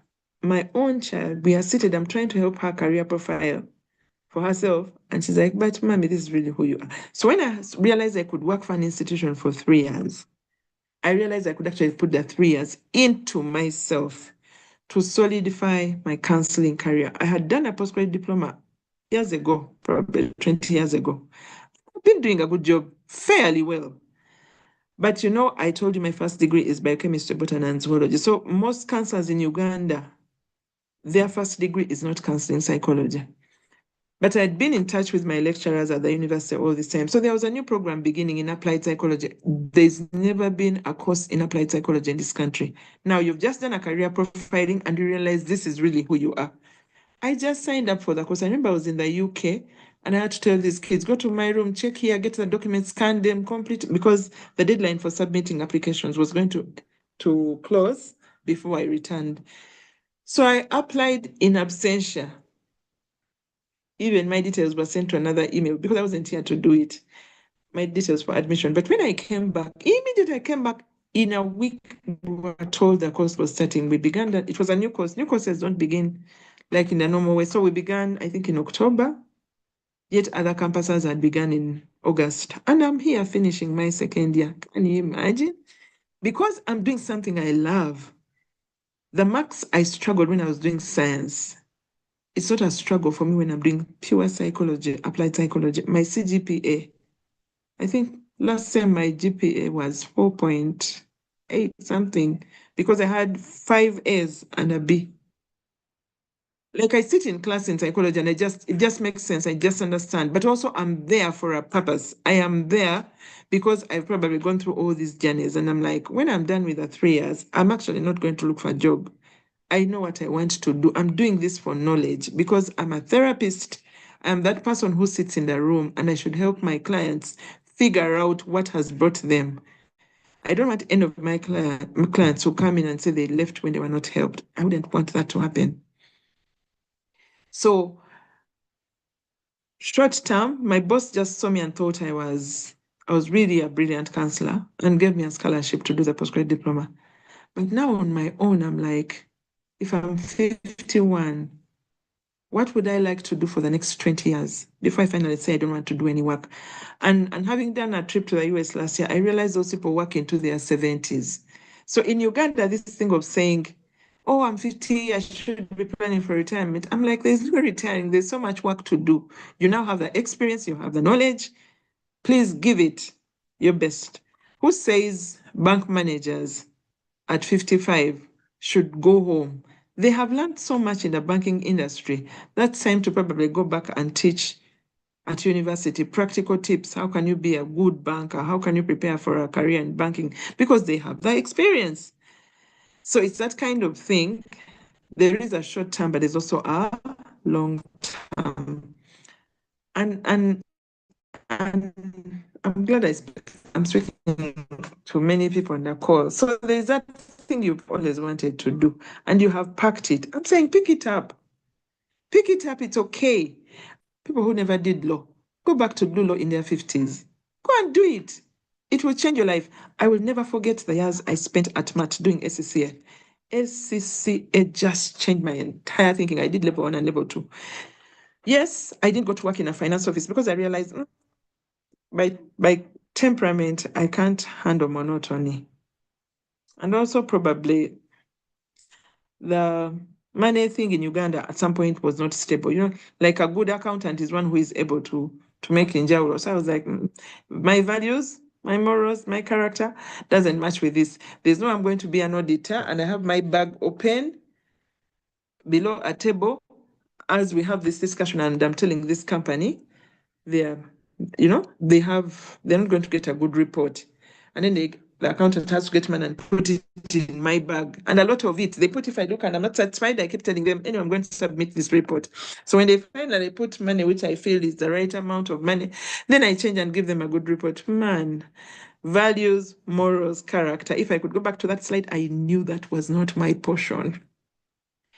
I'm married to Engineer Byamukama. He cannot even allow that money. He can ask you, Madam, where is this money coming from? Can you account for it? For him, it's like, it's okay to grow slowly. It's very okay, Madam, as long as it's your money. If it's not your money, just don't touch it. That's how he's able to do what he's doing at Cancer Institute, setting up that new big facility for modern treatment for cancer. He just tells his colleagues, no, I will not give you that money. I will not eat it. I'll not inflate prices so that we have more allowances. Like, no. Values, morals, character. So eventually, discover your spark. Identify activities that ignite your passion. Passion is that fuel that propels you towards meaningful success. What activities genuinely excite you and make you lose track of time? Me, ever since I stepped in this applied psychology class, the clients I've seen this year and last year, they've had a blast. Like, I've joined, like, I'm glad I went back to the department and almost everybody who lectures me is a PhD holder. There's nothing as good as being taught by only PhD lecturers. Their approaches are different. They are willing to do many things with us. There's a lecturer we wrote an article for a newspaper with. I think we're learning empowerment that time. Let us do that project. Like the things we do with them are amazing. So if you're a student or if you have a child, encourage them to engage in discussions, to join relevant groups so that their enthusiasm can shine. Me and my friends, we have agreed that next holiday, apart from the curriculum, the new curriculum offered, we need to have those 4 weeks, we'd like to use them for meaningful, relevant discussions for our children. Network with like-minded individuals. Why? That can open doors for opportunities to align with your passions. We really, really want this not only to look at the A's, B's, and C's, which probably UNEB is yet to explain properly. You're not the only one confused. Many Undeje results, last year's results of Undeje, and there were very many C's in chemistry. I was disturbed. I was like, if A is the best mark, why would a whole school like Undeje with all the laboratories, textbooks, why do the children have C's? Like, if I was part of that department, I would sit down with my colleagues and tell them, guys, we've got to figure this out. We've got to do something about this. So, but as they try to figure it out, don't worry, the teachers are still trying to figure out, I believe National Council, I believe the Curriculum Development Center is also trying to figure it out. And I believe UNEB is also trying to figure it out. How do we examine these children properly and actually assess them rightly? Those will be in for any new curriculum. For 4 years, you're still piloting in a way. It's just that this time they piloted on an entire country. But ideally, a new curriculum is supposed to be rolled out on a small sample, evaluated over 4 years, and then they decide, is this the way we should go? Does it have problems? By that time, they fill up the gaps, and probably it's good to roll out to the whole country. But there should have been reasons why ours was rolled out once to the whole country. They will figure it out. But in the meantime, there are more kids could do. In my children's curriculum, my children do a different curriculum for different reasons. By end of senior 4, you have done most of ICDL, the international certification for computer applications. So if a child can be in the national curriculum, but every holiday they are working towards their ICDL. Like, there are many things. There are practical skills. Do something, but network with like-minded people and keep working on it's a journey, remember. If I could go back where we began, that it's a journey. It is not instantaneous. It's a journey that is eventually rewarding. So we are going to put in a bit more effort, each of us in our individual ways, and may believe eventually we'll actually like the product. Ugandan situation, ideally the teaching body should be the examining body, ideally. However, in our country, the National Curriculum Development Center prepares what the students learn and Uganda National Examination Board examines. I used to mark UNEB. When we are teaching, we are following what National Curriculum Development Center has given us in the syllabus as written. Then the syllabus is given to UNEB to examine those kids. UNEB does not participate in the teaching. It's supposed to come up with exam. Would be there arguing with our chief examiners. No, there's no child in Uganda who will give such an answer because we didn't teach like that. And then the chief examiner would say, for us, this is the answer. You're like, for biology, I used to mark biology practical. We would spend the first 4 days harmonizing the marking guide. The teachers are saying no, because the teachers were the ones who respond to National Curriculum Development Center. UNEB just gives us the questions at the end of the year, and the kids do, and we are there marking, and we are going to cross kids in this country who have no clue what answers we are looking for. So that creates challenges between the two bodies. So if you're a parent, I want you to be a bit kind on your child. Tell yourself, my child, the teaching is set by National Curriculum Development Center. And then my child is examined by Uganda National Examination Board. So there will be a bit of discrepancies. But does that mean that the children are useless? No. Me, I'm a first grade, but I'm not an 8 in 8. I'm a 23 in 8. But even my sister, who was a 33 in 8, is still excellent. Excellent. I mean, my sister and I are like, there is no difference. Like you get us and you think this one is much, much more intelligent than the other. No. And then even those 8 in 8, even the 4s, people today I hear employers saying they are not only looking for first classes, by the way, they're like, we actually want more than a first class. Who are you? Another person spoke to us last month and said, if I give you a call and I tell you my name is so-and-so, my company called so-and-so has given you and is going to interview you for a job on a particular date and a particular time. He said he doesn't expect those young people to call him and ask, sir, where is your what? Can you give me directions to your place? He said, if a child does that, I will not give them the directions and I will immediately tell them they failed the first interview. I was hearing it for the first time. I was in shock.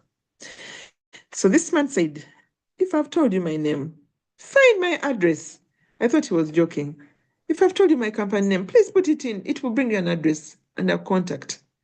So if I said arrive at 9, you should be at that place at 9. So recently I was speaking in UC, Uganda Christian University, and I told the student that it was on a program called, it's called Talk to Mama Pesh. Patience Mushenjezi got a burden and a vision to have this program run at UCU. So I told them, young people, type in the names Patience Mushenjezi. And we prove whether the other man was speaking the truth. Let me tell you, putting her names in Google, it brought her pictures, it brought her office. She works for Makerere University. It brought her office number. It brought her telephone contacts. Even her, she didn't know that her address is available. So I believed that, so that man said he wanted young people who have been enlightened, like he wants people who are as fast as the national or global changes. So your child may have a 33 and you're comparing her with a child who had a 23. Those are conflicts that arise out of the teaching body being different from the examining body. And please be kind. You want to prove it? There are kids who have even second grades and third grades, and they do exams, American exams called standard assessment tests. I don't know if I wrote it somewhere on this presentation. Standard assessment tests. Yeah, they're here. I was talking about other examining bodies and other curriculum. Standard assessment tests are commonly called SATs. Even a child with a second grade in Uganda can shock you and score very highly on standard assessment tests. What does that tell you? That let's stop overtaxing children just because of one exam. Pay them out on others. There are university entry exams. Your child might actually be a second grade in Ugandan O-level, the old curriculum, and maybe in A-level they have 10 points, but they will do a graduate admission exam for a course, maybe in Italy, maybe in Germany, maybe in South Africa, maybe in West Africa, and they actually pass. So please, parents, we have options. The other is Cambridge. We have the Cambridge curriculum. Different. Their answers will not be like the answers probably we used to struggle to get in the national curriculum. But I've seen children I've spoken to when they have actually not performed well on the NEB exam for S4. But the children are probably looking at a science career, like maybe nursing, imaging, laboratory sciences. And I tell them, would you mind redoing an equivalent of senior 4 in another curriculum? There is a particular girl who did that. Now, her results in the Cambridge exam, she just repeated only the final class, the year that is equivalent to senior 4. And she had little A's and B's. And at A-level, she's actually now in a 6, Cambridge related. But I believe she's still going to pass. It woke her up. It changed her esteem. She just ran with it. In their school now, anybody who hasn't understood anything, they just send them to her. But this is a girl who our own national curriculum exam for senior 4 had rendered her a failure. There are other curriculums. There is the International Baccalaureate. If you join it at A-level, it's called the International Baccalaureate Diploma. It's a high school diploma. You can Google those things. But also here in Uganda, we have, I think Aga Khan offers IB at A-level only. But there's a school here in Tisasi called Econs. Econs offers International Baccalaureate from down to up. Amazing, amazing means of evaluation. Those kids are evaluated in 7 areas for anything. 7. Can the child analyze?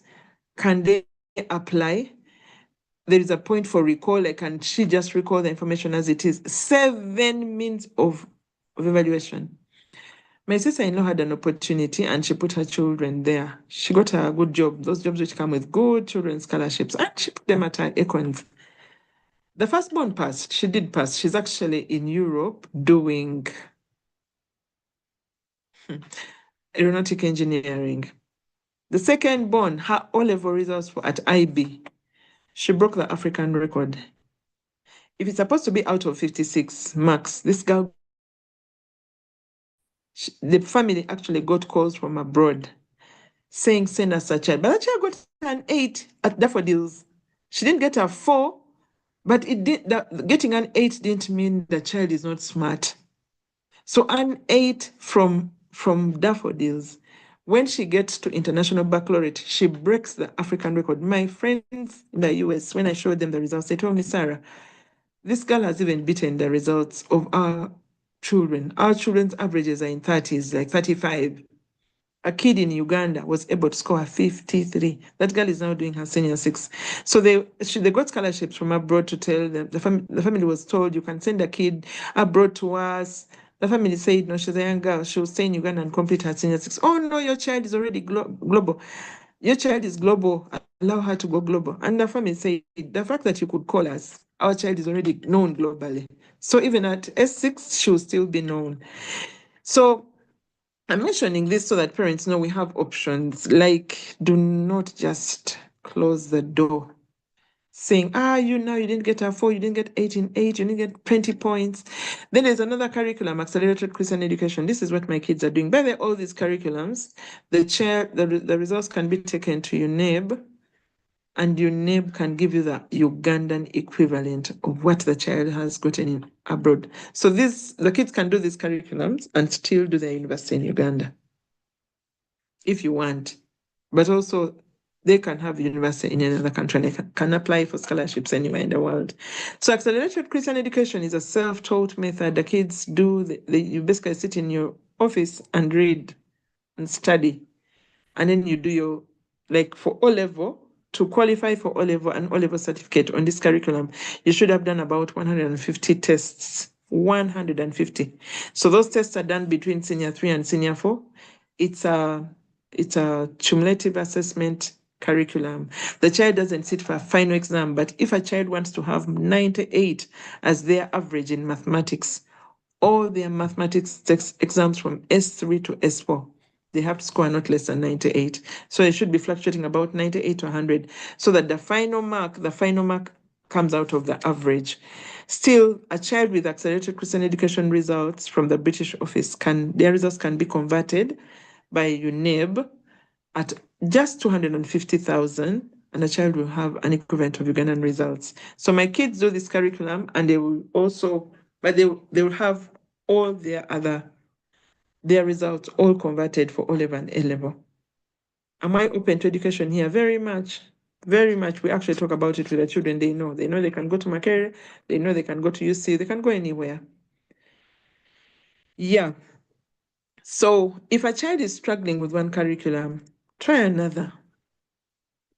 And when you bring up the money issue, sometimes parents, we are actually spending a lot of money on all our relatives. But who knows? The money can go anywhere. You could get sick. Anything could happen. For education, you can come up with plans, but also God who gave us the children usually has a plan for their education. I want to hurry up. I think I'll do this very fast. Learning styles.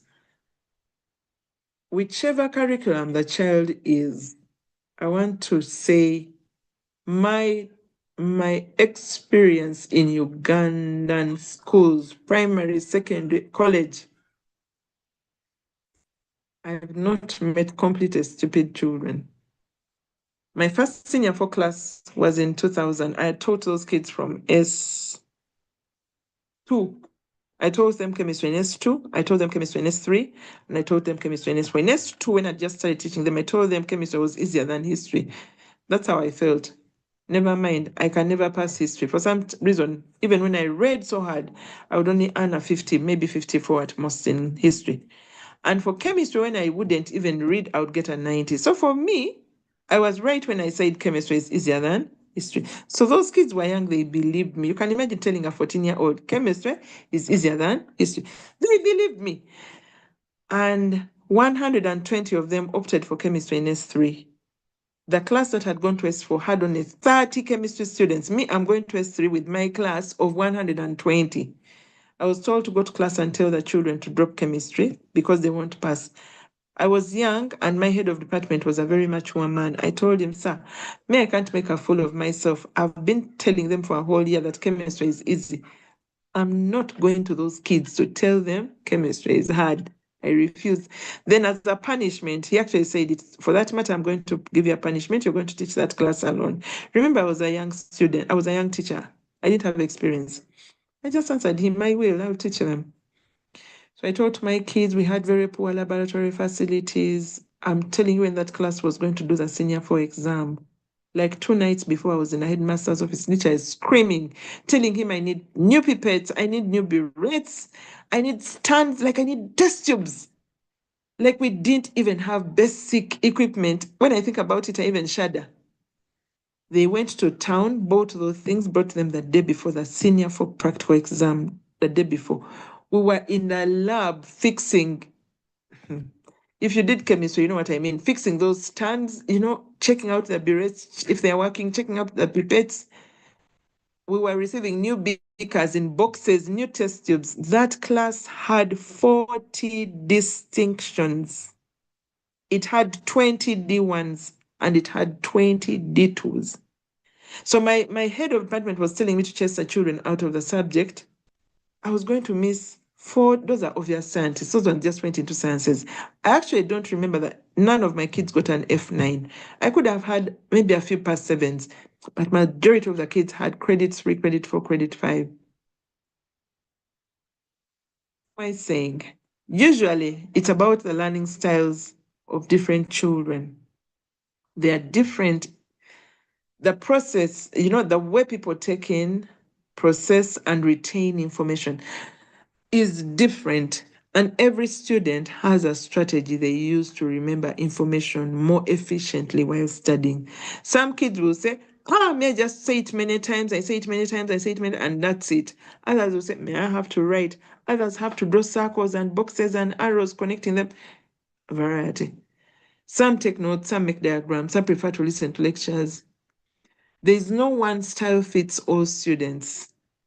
Now, my issue is, me at some point when I would be teaching like the periodic table and atoms and balancing equations, there are things I used to explain in Luganda. I'm telling you, like I was teaching in Luero. So one of the local languages was Luganda. In Luganda, I would say, let us count together. Zero atom maker, bidi. Okay, how about the other side? Kat oxygen zidi maker. Then they'll say, madam, we have seen the second, because you have gone local, like to bring it down to them. One time we were playing netball, teachers and students. And it was a season I was teaching the periodic table and atom. And I'm a goal shooter. So for some reason, when I get a ball and I'm playing netball, I am not the one who runs around the field. That's not my energy part. But when I'm in the ring and I get the ball, I will most probably score. So when the ball would get to my hand, I had my nickname, my student's nickname. I was called Atom. Of course, when you look at my size, if you know me, there's no similarity between Atom. But the moment they said it, I laughed. So, Tom, shoot. And guess what? They would just say it and immediately I would shoot. Of course, we beat the students because I was a better shooter than their shooter. But what am I saying? I made the subject come down to their level. So I counteracted all the things that the students had said, told in dorm. Oh, chemistry is so hard. Oh, physics is so hard. Me, my teaching method was, I'll explain it even if I have to explain it in your local language.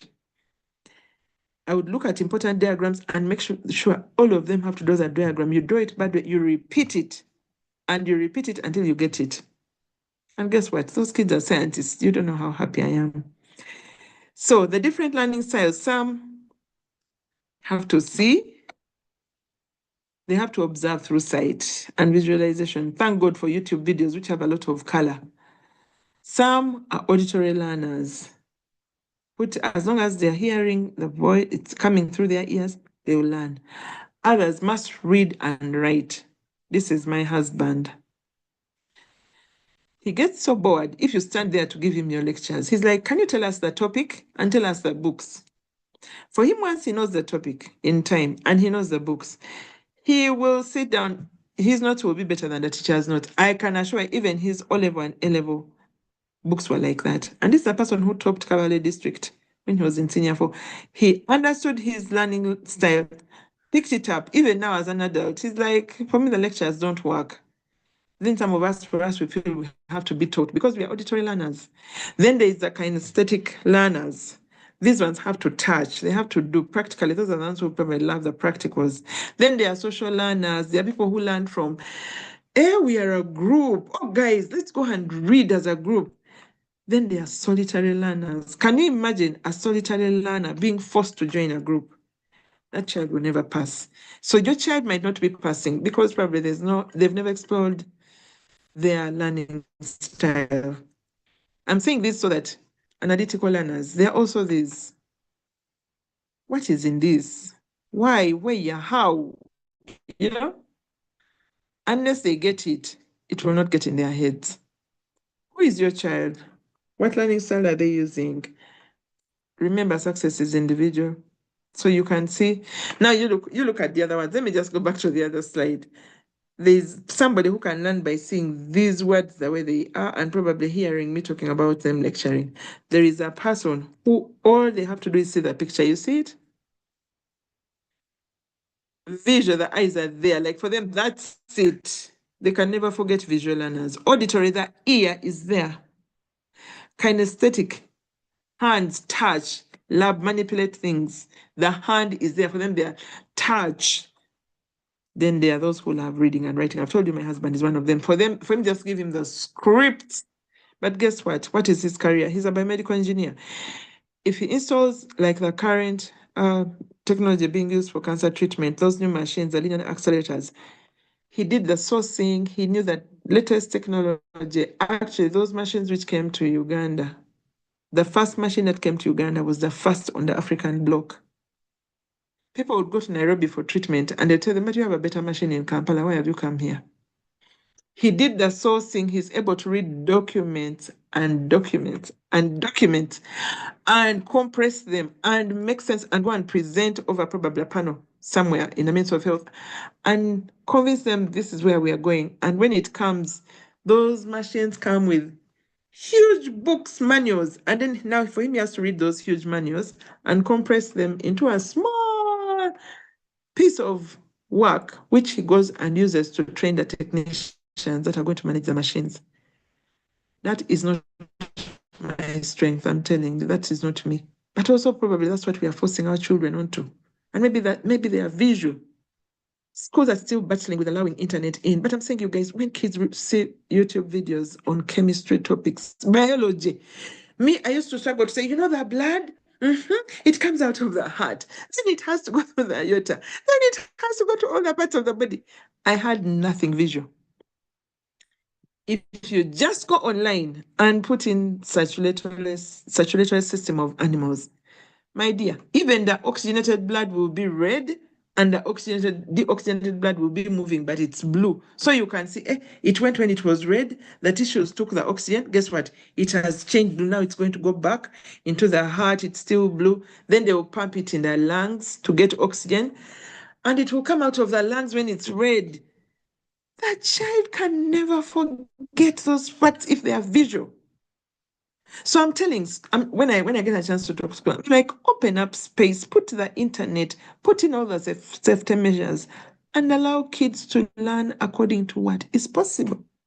Then for some children, you have to have the models.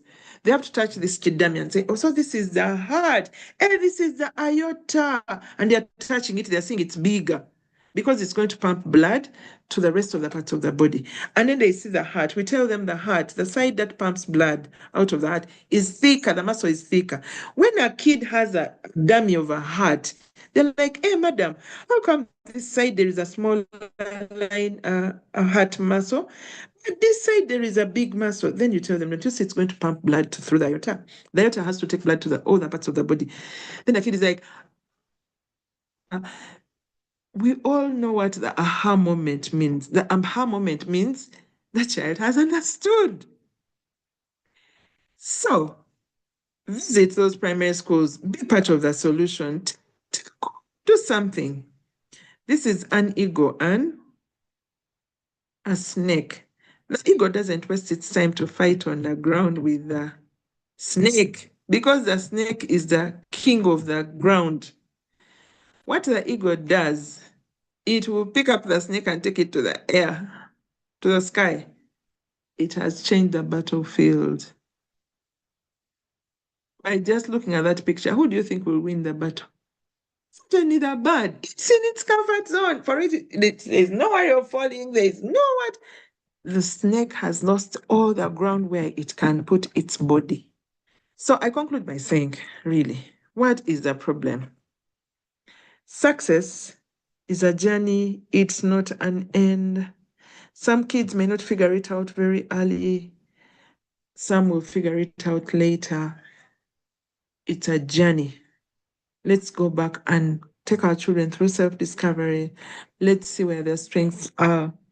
And by the way, whatever results your child has, look for education consults. There are very many solutions to every level.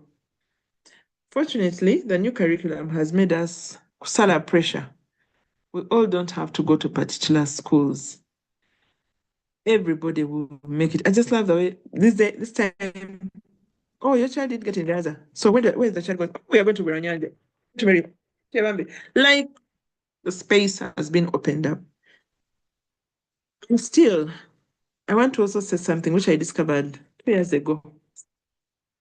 Some universities in other countries do not even want to see your senior 6 results, the ending results. I know a girl, she went to Nabisunza, she got 10 in 8 in her year. She's the class that's at S4 in COVID. That girl, I mean, she was brilliant. I'd mentored her from senior. She was brilliant. These kids who fast learners, obedient, disciplined, like everything you want in a child. Then she wanted to go to Budo because she said, I think I want an opportunity to go to a mixed school. Me, I didn't think it was a good idea because I've seen kids who change schools from O level to A level. For some reason, like they are biscuit. Now, when you go to the other school, they also have their brilliant kids who are their first priority. Then you change, you leave yours who love you and care for you, know how you learn, you go to a new environment. Now you leave Navisons and you're really top notch. You go to Budo, yeah, they're also top notch there, but also you're not priority. So this girl after A6 had 16 points. Me, she had still passed, but she was the kind who would actually get 20. But I knew Budo terrain. I know Budo very well. But still she had passed. According to me, she had passed, but she wasn't happy. She really struggled with those results. But it turns out that her parents decided to apply for a university for her in the US. And when they applied, there was a provision. Do you want us to use the endpoint results or you want us to use her results before? Her parents were like, there's no harm in using her cumulative results from senior 2. So they asked the family to send her reports, senior secondary school reports. They sent them and they observed her trend in the sciences in S2, trend of sciences in senior 3, senior 4. Of course, they even saw her summative exam for the national exam, then senior 5, then senior 6. And for them, they were convinced she had the math and physics competences required to do engineering. And I'm not talking about Alauza University. She's actually at Amherst University. This is not you know. Oh my God, I'm sorry, I'm laughing. Let's go away. I told my kids to go on YouTube to find a recipe for a cake, a banana cake. I don't know why, of all times, their cake had just come out of the oven and they decided to bring it. So I'm looking at a cake. After I finish speaking, I'm going to be eating a cake. I'm joking. But I have a cake, a real cake, like amazing. But anyway, back to the point. This girl is in a top-notch university. But what did they use to admit her? Reports. Nabisonsa reports and King's College Budo reports. Senior 1 to senior 5 to senior 6. That shocked me. I said, wait a minute. So these newspaper men who put us on pressure. Then the private schools. Me, when I was doing education in Makerere, we were taught that the education belongs to the state. The state has the mandate to ensure that its citizens are educated. But if you notice today, the private schools have a lot of stake in the education arena. So it sort of changed the terrain. The more I saw private schools mushrooming, I said, but this is out of principle for what we're taught in Makerere. Long time ago, over 20 years. But it's a truth. The state is supposed to be in charge of what is going on. So, but because some private schools want to be seen, they want parents, all of you parents who take your children there, the terrain is changing. There is no way you're going to find that girl's name admitted at University of Massachusetts. King's College Budo is not going to try and pose. It's a government school, they don't try. But if they wanted to really produce profiles of their kids. Madam Sarah, we need to get Yes, winding please. up in the next few minutes to allow Yes, for this is the last questions thing. and answers. Yes, this is the last thing Yes. I'm saying. So your child may not fare too well in the summatives, but their child hasn't lost their competences. I've labored to explain how the challenges in our system and how they may not fare for your child. So this girl is at Amherst doing engineering. She's now in her second semester, but for first semester, they began when they were 150 and they've dropped below 100 now. And we're telling her, are you also going to drop out? She said, no. I am going to do this course and complete my 4 years and I'll graduate among the top in their class. They did a certain math exam and the lecturer was in class asking, how many did you have? 86. Another person, 84. Another person, 88. Then when it came to her turn, they asked her, how many did you get? She said, 96. She is the only Black child in that engineering class at Amherst.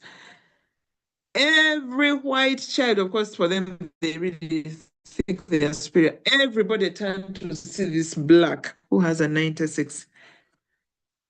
And we're telling her, how did you manage? She said, yeah, when you're in Budo, you have to read. There's no choice. You have to read and tough it out. So for me, it's normal. It's a normal thing to do here, to sit and read. So parents, it's a journey. Let's drop out of our heads the idea of the summative exams. The kids are still competent. Once we have found out where our children's learning style, what their passions are, what strengths God gave them, these children are still going to be successful. Thank you for listening to me, and God bless you as I mute. Wow, wow, wow. People, let's show Sarah lots of love, lots of appreciation. Use all these emojis. Would want to thank you so much, Mrs. Sarah Byamukama, for the wonderful presentation, and there are lots of wow, wow, wow, wow. And thank you so much. All right, members, keep your hands coming in, keep those flowers coming in. Let's keep our chat room very busy because our next session is going to cater for our question and answers as we wind up on the day session. All right. Sarah, they're honestly appreciating you so much for the wonderful, inspirational talk and for causing people to think outside the box and giving them a lot of hope within our education system and what is in and outside the box and how we need to help our children to have that self-discovery, that journey of understanding who they are, who they want to be, and what price do they need to pay. Thank you so much.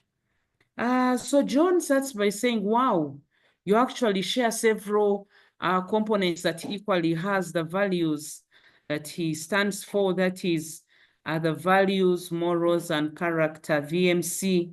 VMC is very clear. That is one of the core themes of family life ministry, be it in CPC, be it in BANG, be it in any programs. The VMC is extremely very important and core, and whose values, morals, and character?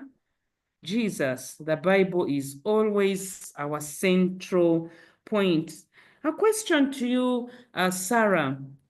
What if my child is interested in art? What would you say about that? Because the dad is not interested in the child doing art. What would be your opinion in that matter? This is from Jennifer.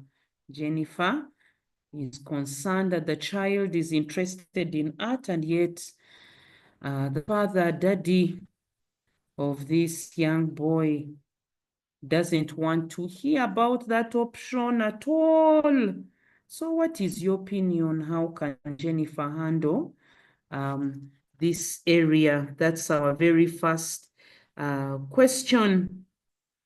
Okay. There's another question that comes in here. Okay, she still clarifies and says, okay, first ignore that first message. Okay. Now her son fast forward, the son is now in S4. And he loves art to the bottom of his heart. Now, meanwhile, daddy does not like this art. Madam Sarah, as a counselor, what would be your opinion about this issue, and what advice should I give him concerning his art, that is his dream, so that they don't shatter the candidate's dream on fine art? There's another question we've received from YouTube here. Bekunda Deborah says, Auntie Sarah, you actually taught her chemistry, that's in S2, and that was in Katikamo, and she's very grateful and confirms and says here, Edward Okot says that chemistry testimony is so fascinating, and thank you so much for the resilience that made a difference in the students' lives. Yes, Auntie, thank you so much for speaking into so many children's life. That's a comment. Wow, wow, wow, wow. This is from Joy Abo. She says, Mrs. Byamukama, You are a great teacher. You have broken down the concept of success, and that is even applicable to us, even as parents and teachers, and so on and so forth. A question from Joy. So what's the title of the book that you read with your daughter? You know, the one that you mentioned in Discovering the Passion? That's our second question that we have here for you. Okay. Thank you so much, Sarah. Another question from Martin here. What is the best way to assess the child's learning style? What is the best way to assess the child's learning style? And of course, people are asking for some cake, you know, the virtual cake. Judith is saying, I can't wait to share. I can't wait to share the recording. I need to share this knowledge with my husband. It explains so many things that he keeps talking about other curricula. Thank you so much, Sarah, for that huge insight. So, Sarah, do you want to kindly go ahead and give us some input into the three questions, and where you need further clarity on each of them? We are here to support you. Over to you, Auntie Sarah Byamukama.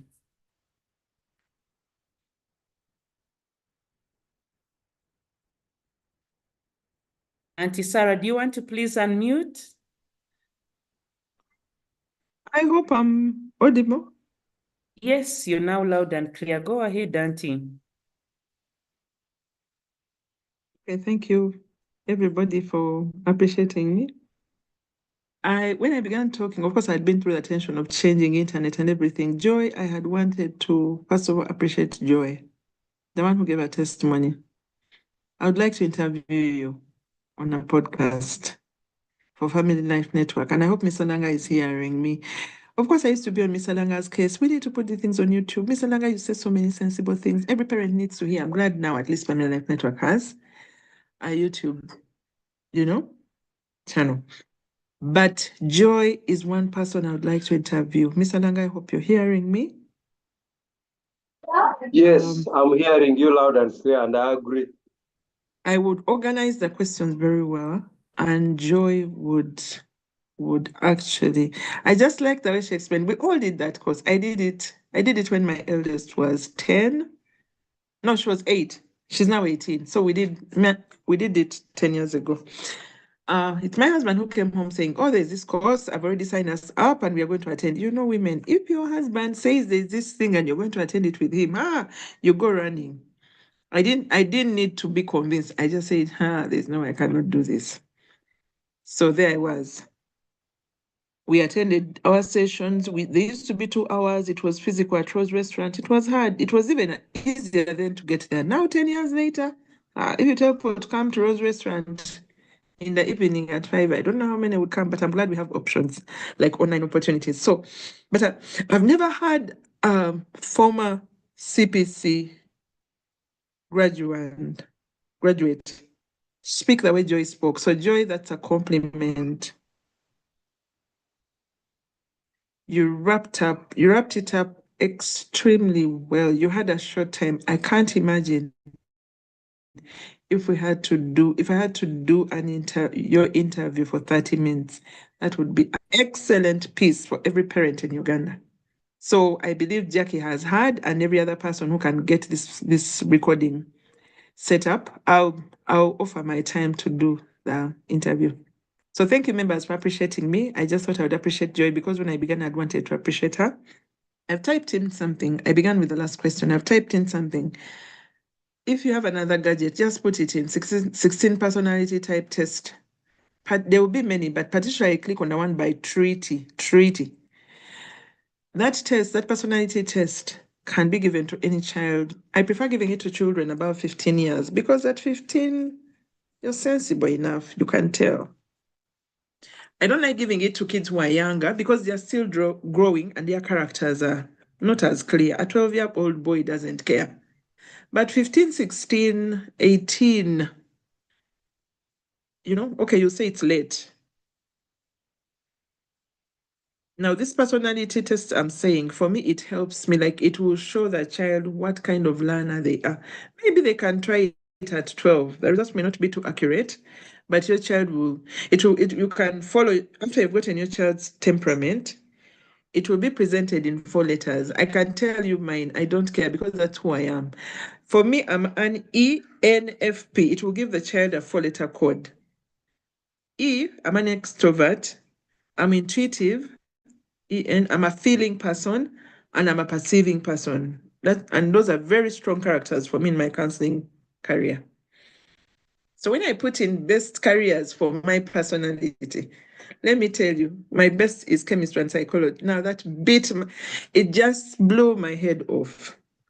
It was able to agree, this is my sister, it was able to agree with when my child was doing her profiling, that book we got from Namagunga. I'm being asked what's the name of the book. You imagine, and I think it was an NGO, one of these big NGOs, maybe KPMG or Ernst & Young. They sat down and compiled this book. Maybe it was Orgies of Namagunga, and they took it to Namagunga. It even had the name Mount St. Mary's Namagunga, and I think every kid had gotten a copy, and they sat down and did this profiling. It was like in form of a magazine. We've even looked for the copy which my daughter filled, my firstborn filled, so that her siblings filled it. Of course, we've moved, so I think it is somewhere in some box. We have failed to find it. But one of these days, I need to go to Mount St. Mary's Namagunga physically and describe what it was. Someone has already Googled the 16 personality test. I just like the proactivity on this forum. That test will help a child know. And when the children are looking at their weakness, they're like, how can it be so accurate? Oh, I don't like reading books. But it will also tell them how you can Google in how does an ENFP learn. So you'll be putting in your child's code. You can also pay and they send you even a detailed report. That particular personality test can even help the child know what kind of personality test of spouses they shouldn't choose, people they are not compatible with. But it can also help your child know that they are compatible with these kinds of people. It can tell you what kind of mother you'd be. Now, I know what kind of ENFP mother I am. I know who an ENFP wife is. I know my needs as an ENFP. Like, it's amazing. Now, if you do it and you still don't get it or you want more information, we can set up an appointment and I talk to your child and I even show them how to make better of their discoveries. But I'm a student, so my time is not as much. I may not be as available as I would have wanted to. And I'm still laughing. This is my little sister writing. Well done, Mrs. Byamukama. I'm laughing. Diana, I've seen you. Thank you for coming for the call. But the other question was, fine art and non-fine art. That one. While for you, you're saying the husband doesn't like fine art, but many kids, many in this country, many of us have done careers because our parents wanted them. But these days, it's not rare to find a kid who has done BCom or BBA, graduate, and go and begin working in a hospital. Before you know it, they are back to school to do medical laboratory technology. Like, what am I saying? If you insist as a family that this child has to study what you want to study, they will. But guess what? Even after they've graduated, they might tell you in their graduation speech, oh, I'm very glad I've done what you wanted me to do. Now I can go and do my stuff. But also sometimes with the parents don't have as much information. Can you imagine if you did this personality test and realize that your child is a genius creator? You waste the child's time. For heaven's sake, somebody must be creating stuff. Steve Jobs didn't complete university, but the little time he was at university, he went into a design class. And that's what helped him design the unique Apple products. He said when it would get to doing those things, those Apple, the design bit, there was nobody as good as him. Why? He attributes it to the few weeks he spent in a design school. So what am I saying? Your child who loves art We used to look at art as people who just get a paper and draw. But ask yourself, like there's a child 2 years ago who I helped to combine their art and engineering. I told him, now that your father insists you have to do engineering and you it's art, let's work out a way. How can art and engineering meet? And guess what? Those things are there. There's another girl who went to Vienna College after Nabisonsa. She did O-level in Nabisonsa, got a second grade. Her parents were like, let's change curriculum, put her in Vienna. She passed and went to the UK to do architecture and passed. And after for her master's, she chose architecture and psychology. I don't know whether in Uganda it exists. So I told her, what do you mean? She said, I was able to combine, I'm able to create spaces which bring out the best in people. Like if I went to design a kindergarten, child spaces, I would design them. The kids should be comfortable. The learning should be thorough. There should be no accidents. And I was in shock. I said, wait a minute, we haven't explored the world. And today, a child who does art and math will make it into the class in architecture in Makerere before those who have done physics and math alone. I know a child who went to Makerere. That boy was among the top 3, the 3rd best boy in the country in his year, King's College, Budo. And he went to Makerere to do architecture. But when he got to architecture, he was there with all his very good marks. And there were kids who basically had passed art and math, and they were better at design than he was. After first year, that boy changed his course he said, this doesn't make sense. I want to be doing numbers. I'm not about to have pencils all the time. He's actually, he'll be graduating next year. He had to go to civil. Like he was so misplaced. So your son has a future. Explore all the opportunities. Let daddy see them. For me, if that was my child, I would make them do math and art so they can go and do architecture. That is a natural at creating. But like I said, first sign up for a course at Family Life Network for CPC. By the time you do your own self-discovery, you realize you're the kind of parent who is making a child choose the wrong decision. You'll change. As I conclude, I want to say that when we went to Family Life Network to do creative parenting course, our eldest child was 8 and we had a 2-year-old. That's 10 years ago. The 2-year-old is now turning 14 and one who was 8 is 18. So we learned that when a child turns 8, they have entered the mentorship age.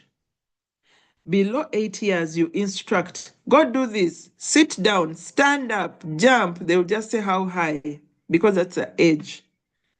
When a child turns 8 and you say, jump up, they will tell you why.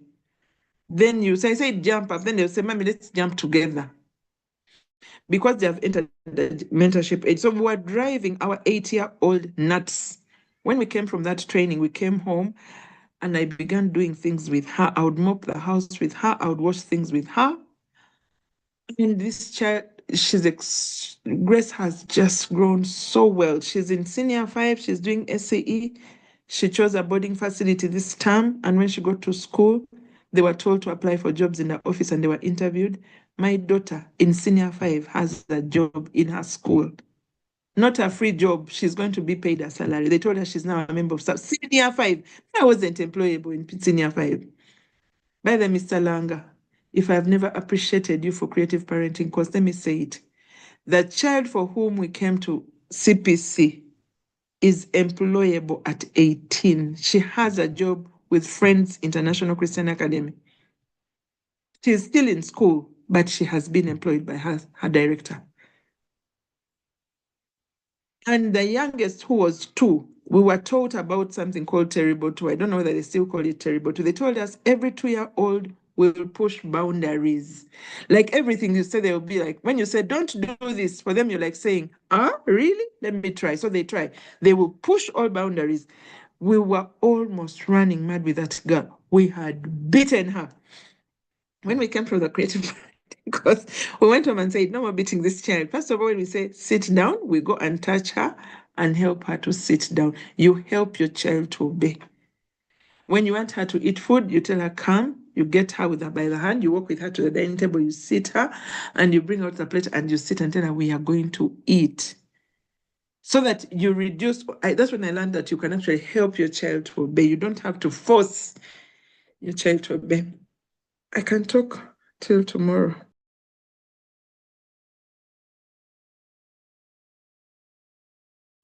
Okay, so thank you so much, Sarah. We do appreciate Auntie for the wonderful advice. People, do we have any more questions? Our time is half past. I don't know, could we have just an extra 5 minutes as we get in within our winding up mode? Do we want to feel free? Do we have any participants that would want to unmute, would want to give you an opportunity to be able to ask some questions, please, to Auntie Sarah?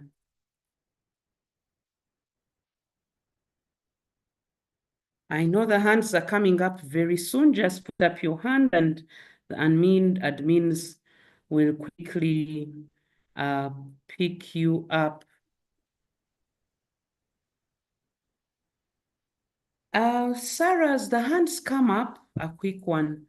Currently, the new curriculum education system that was piloted and is now adopted by the country was benchmarked from SCE. That's the Accelerated Christian Education System, and it is competence-based. And that's why it is the way it is, that there is no failure. It's just that people haven't yet discovered what they are good at, and hence the excitement, but maybe lack of excitement by historicals that were used to the mode of teaching. What advice do you have for parents who would still want to maintain the Ugandan curriculum, especially after even explaining that complexity in the two NCDC and UNEB, which came out very strongly, especially at primary, the two clashed this time, and of course UNEB passed so well. UNEB examiners were able to convince and take the day because the examiners marked in a very rude way that was never taught by any of the teachers. Hence, the performance was extremely poor in several of the schools. What advice do you have for parents that still are keeping within the tough Ugandan complex system?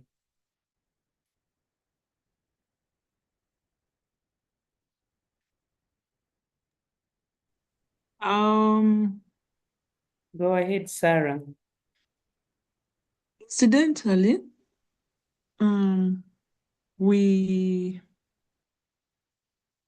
what can I say? Incidentally, let's first agree that this is the new curriculum is still under formation. When it had just come out, my daughter was in a pioneer class that went to senior one. She had just reported to Budo. She had gotten a 4 in primary 7. So me, I told them I don't line up at schools. You want a school, read for it. Child eventually gets her 4 and she appears on the merit list and she's in Budo. Even the day I took her to Budo. Me, I didn't like that place. She was in Sabaganzi. The mattresses were next to each other. That was still under the late Mr. Wakamale. He was very sick. So I don't know how the school was being run. Anyway, she saw my face and said, Mommy, I know you're not happy about my choice of school. I said, yeah, but I've given you a chance to do it. So stay here. We didn't know COVID was coming. So it's through COVID that we who were going to the Uganda National Curriculum, our children sat home. And the ones in the international were studying. It's when I woke up. For me, it's when I woke up. And I just told she was getting depressed because academic kids are also a bit difficult. So I told her that let's put her in this curriculum to occupy her. I know they write better. SCE has better writing skills. I'm like, who doesn't want her kid to learn how to write? So I put the child there. I knew that when schools open, this child would go back to King's College Budo. One, King's College Budo was more affordable. That time they were paying, I think, 1.3 million for school fees. And who doesn't want a parent to go to boarding school? You want your kids to a bit go away from home so that you relax. Anyway, whatever. But after COVID and the schools were opened, my daughter told us she's not going back to Budo. I said, we can't afford this. This is expensive.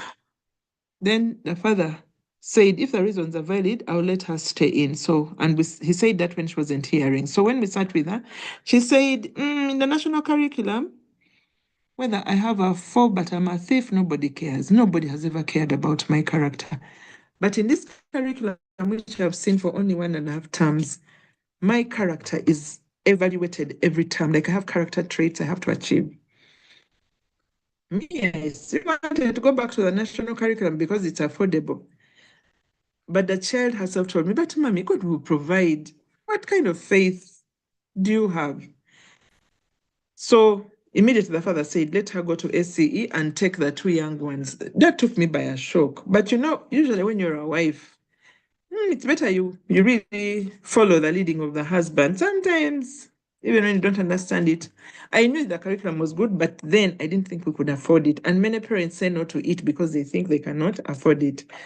So the other one had just done P7 and she did P7 in COVID and she had gotten an 8 and she wanted Gayaza. And we somehow got a place in Gayaza. She said, yeah, off to Gayaza. 2 terms into Gayaza in the middle. She's like, Mommy, I'm done with Gayaza. I'm like, Madam, that's a school you chose. She's like, yes, I want to go and join my friends in SCE. Now, that one, ever since she left Gayaza and came to SCE, she has run the course. Most probably these 2 girls, firstborn and secondborn, are going to do senior 6 at the same time. And the age difference is 2.5 years. SCE gives a child who is fast to run fast. And it emphasizes mastery. I'm saying that because I know the Uganda curriculum and I know this one. So if they say they benchmarked SCE, SCE overemphasizes mastery. Do you know that a child who has, if you have less than 85 in a test in SCE, you repeat the whole book. You read it again and have to do the tests again. But then in the national curriculum, we are saying promote all of them.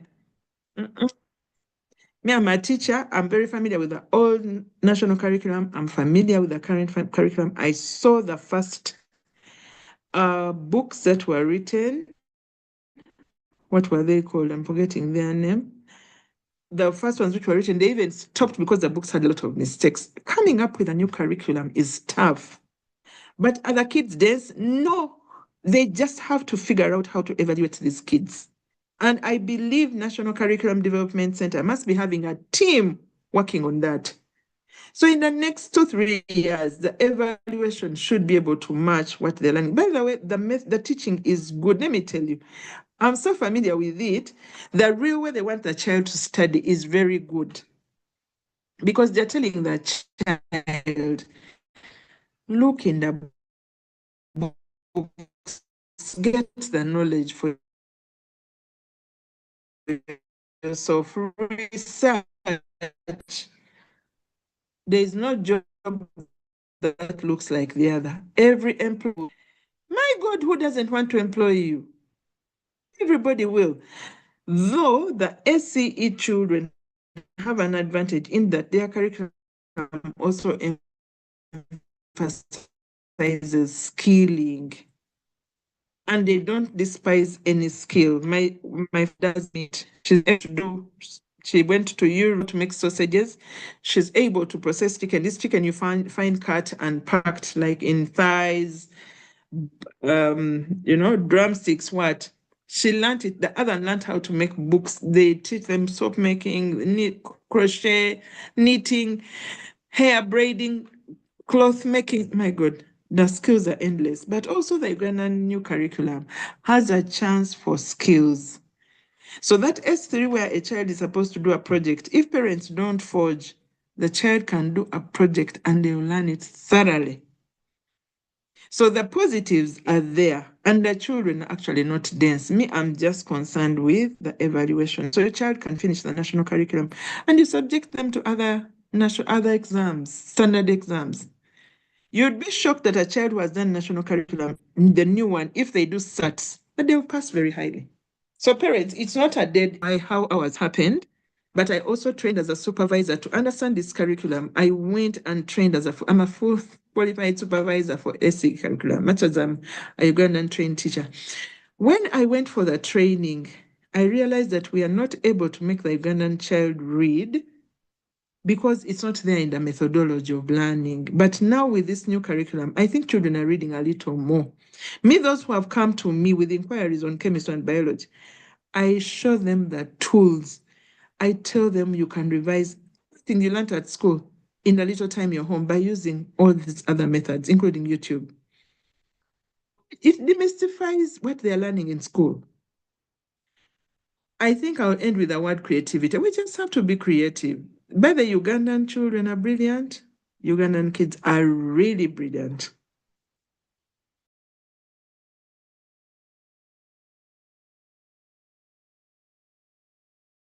Okay, Auntie Sarah, thank you very much.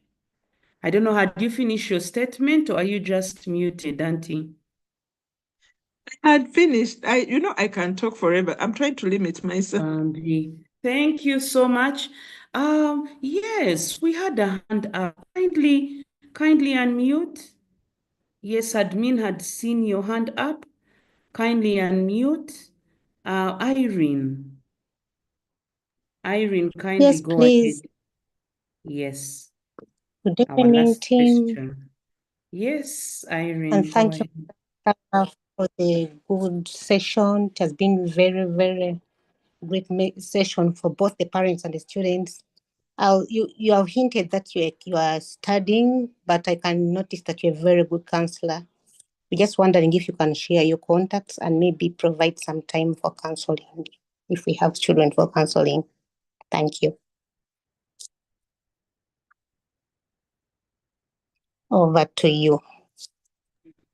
All right. Thank you very much, Auntie Sarah. Kindly share your contacts in the chat room such that different people can reach out to you.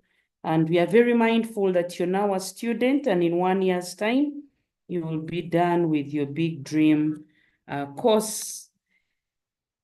Yes, some parting comments. Sarah, we appreciate your kindness, your time that you've been able to explain what success is, and back to the basics of understanding what we want to define and who we actually are, and which of these different children are by having their own personality experiences. That mapping journey helps in setting out something very key.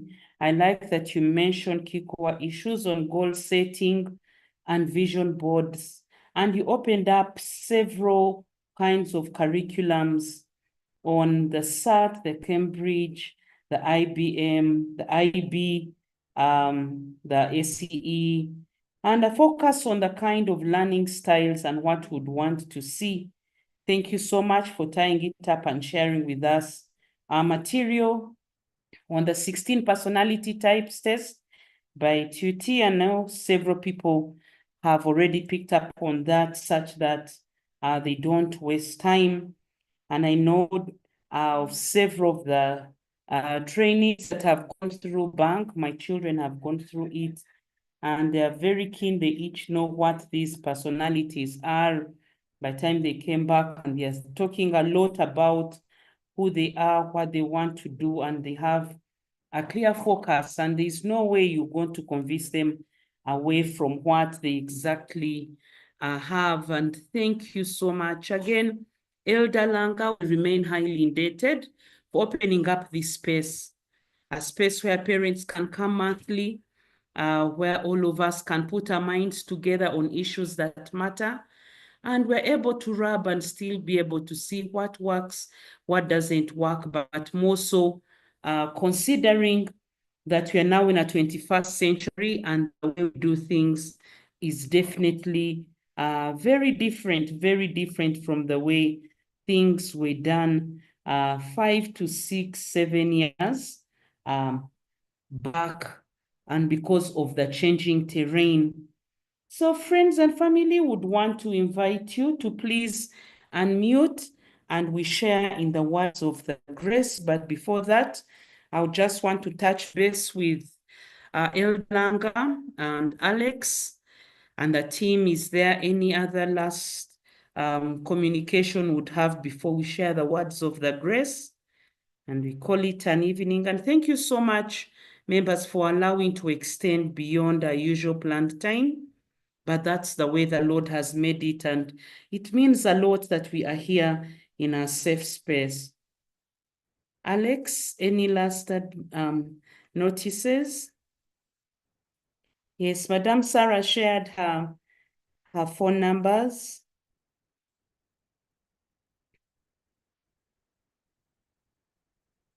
Please kindly take note, our CPC coordinator, Madam Jackie Havasa, shared her contacts as well. Please feel free to reach out to her. Our class is ongoing.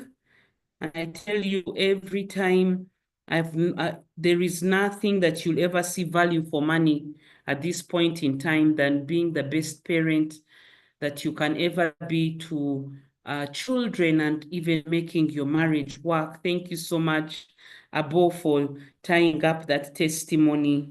That is very beautiful. And again, reminders, the men's mentoring program, phase 2, is up and the notices were there. Please kindly scroll up our chat room, join the group and keep yourself up to date, and registration is currently ongoing. Bank is always available.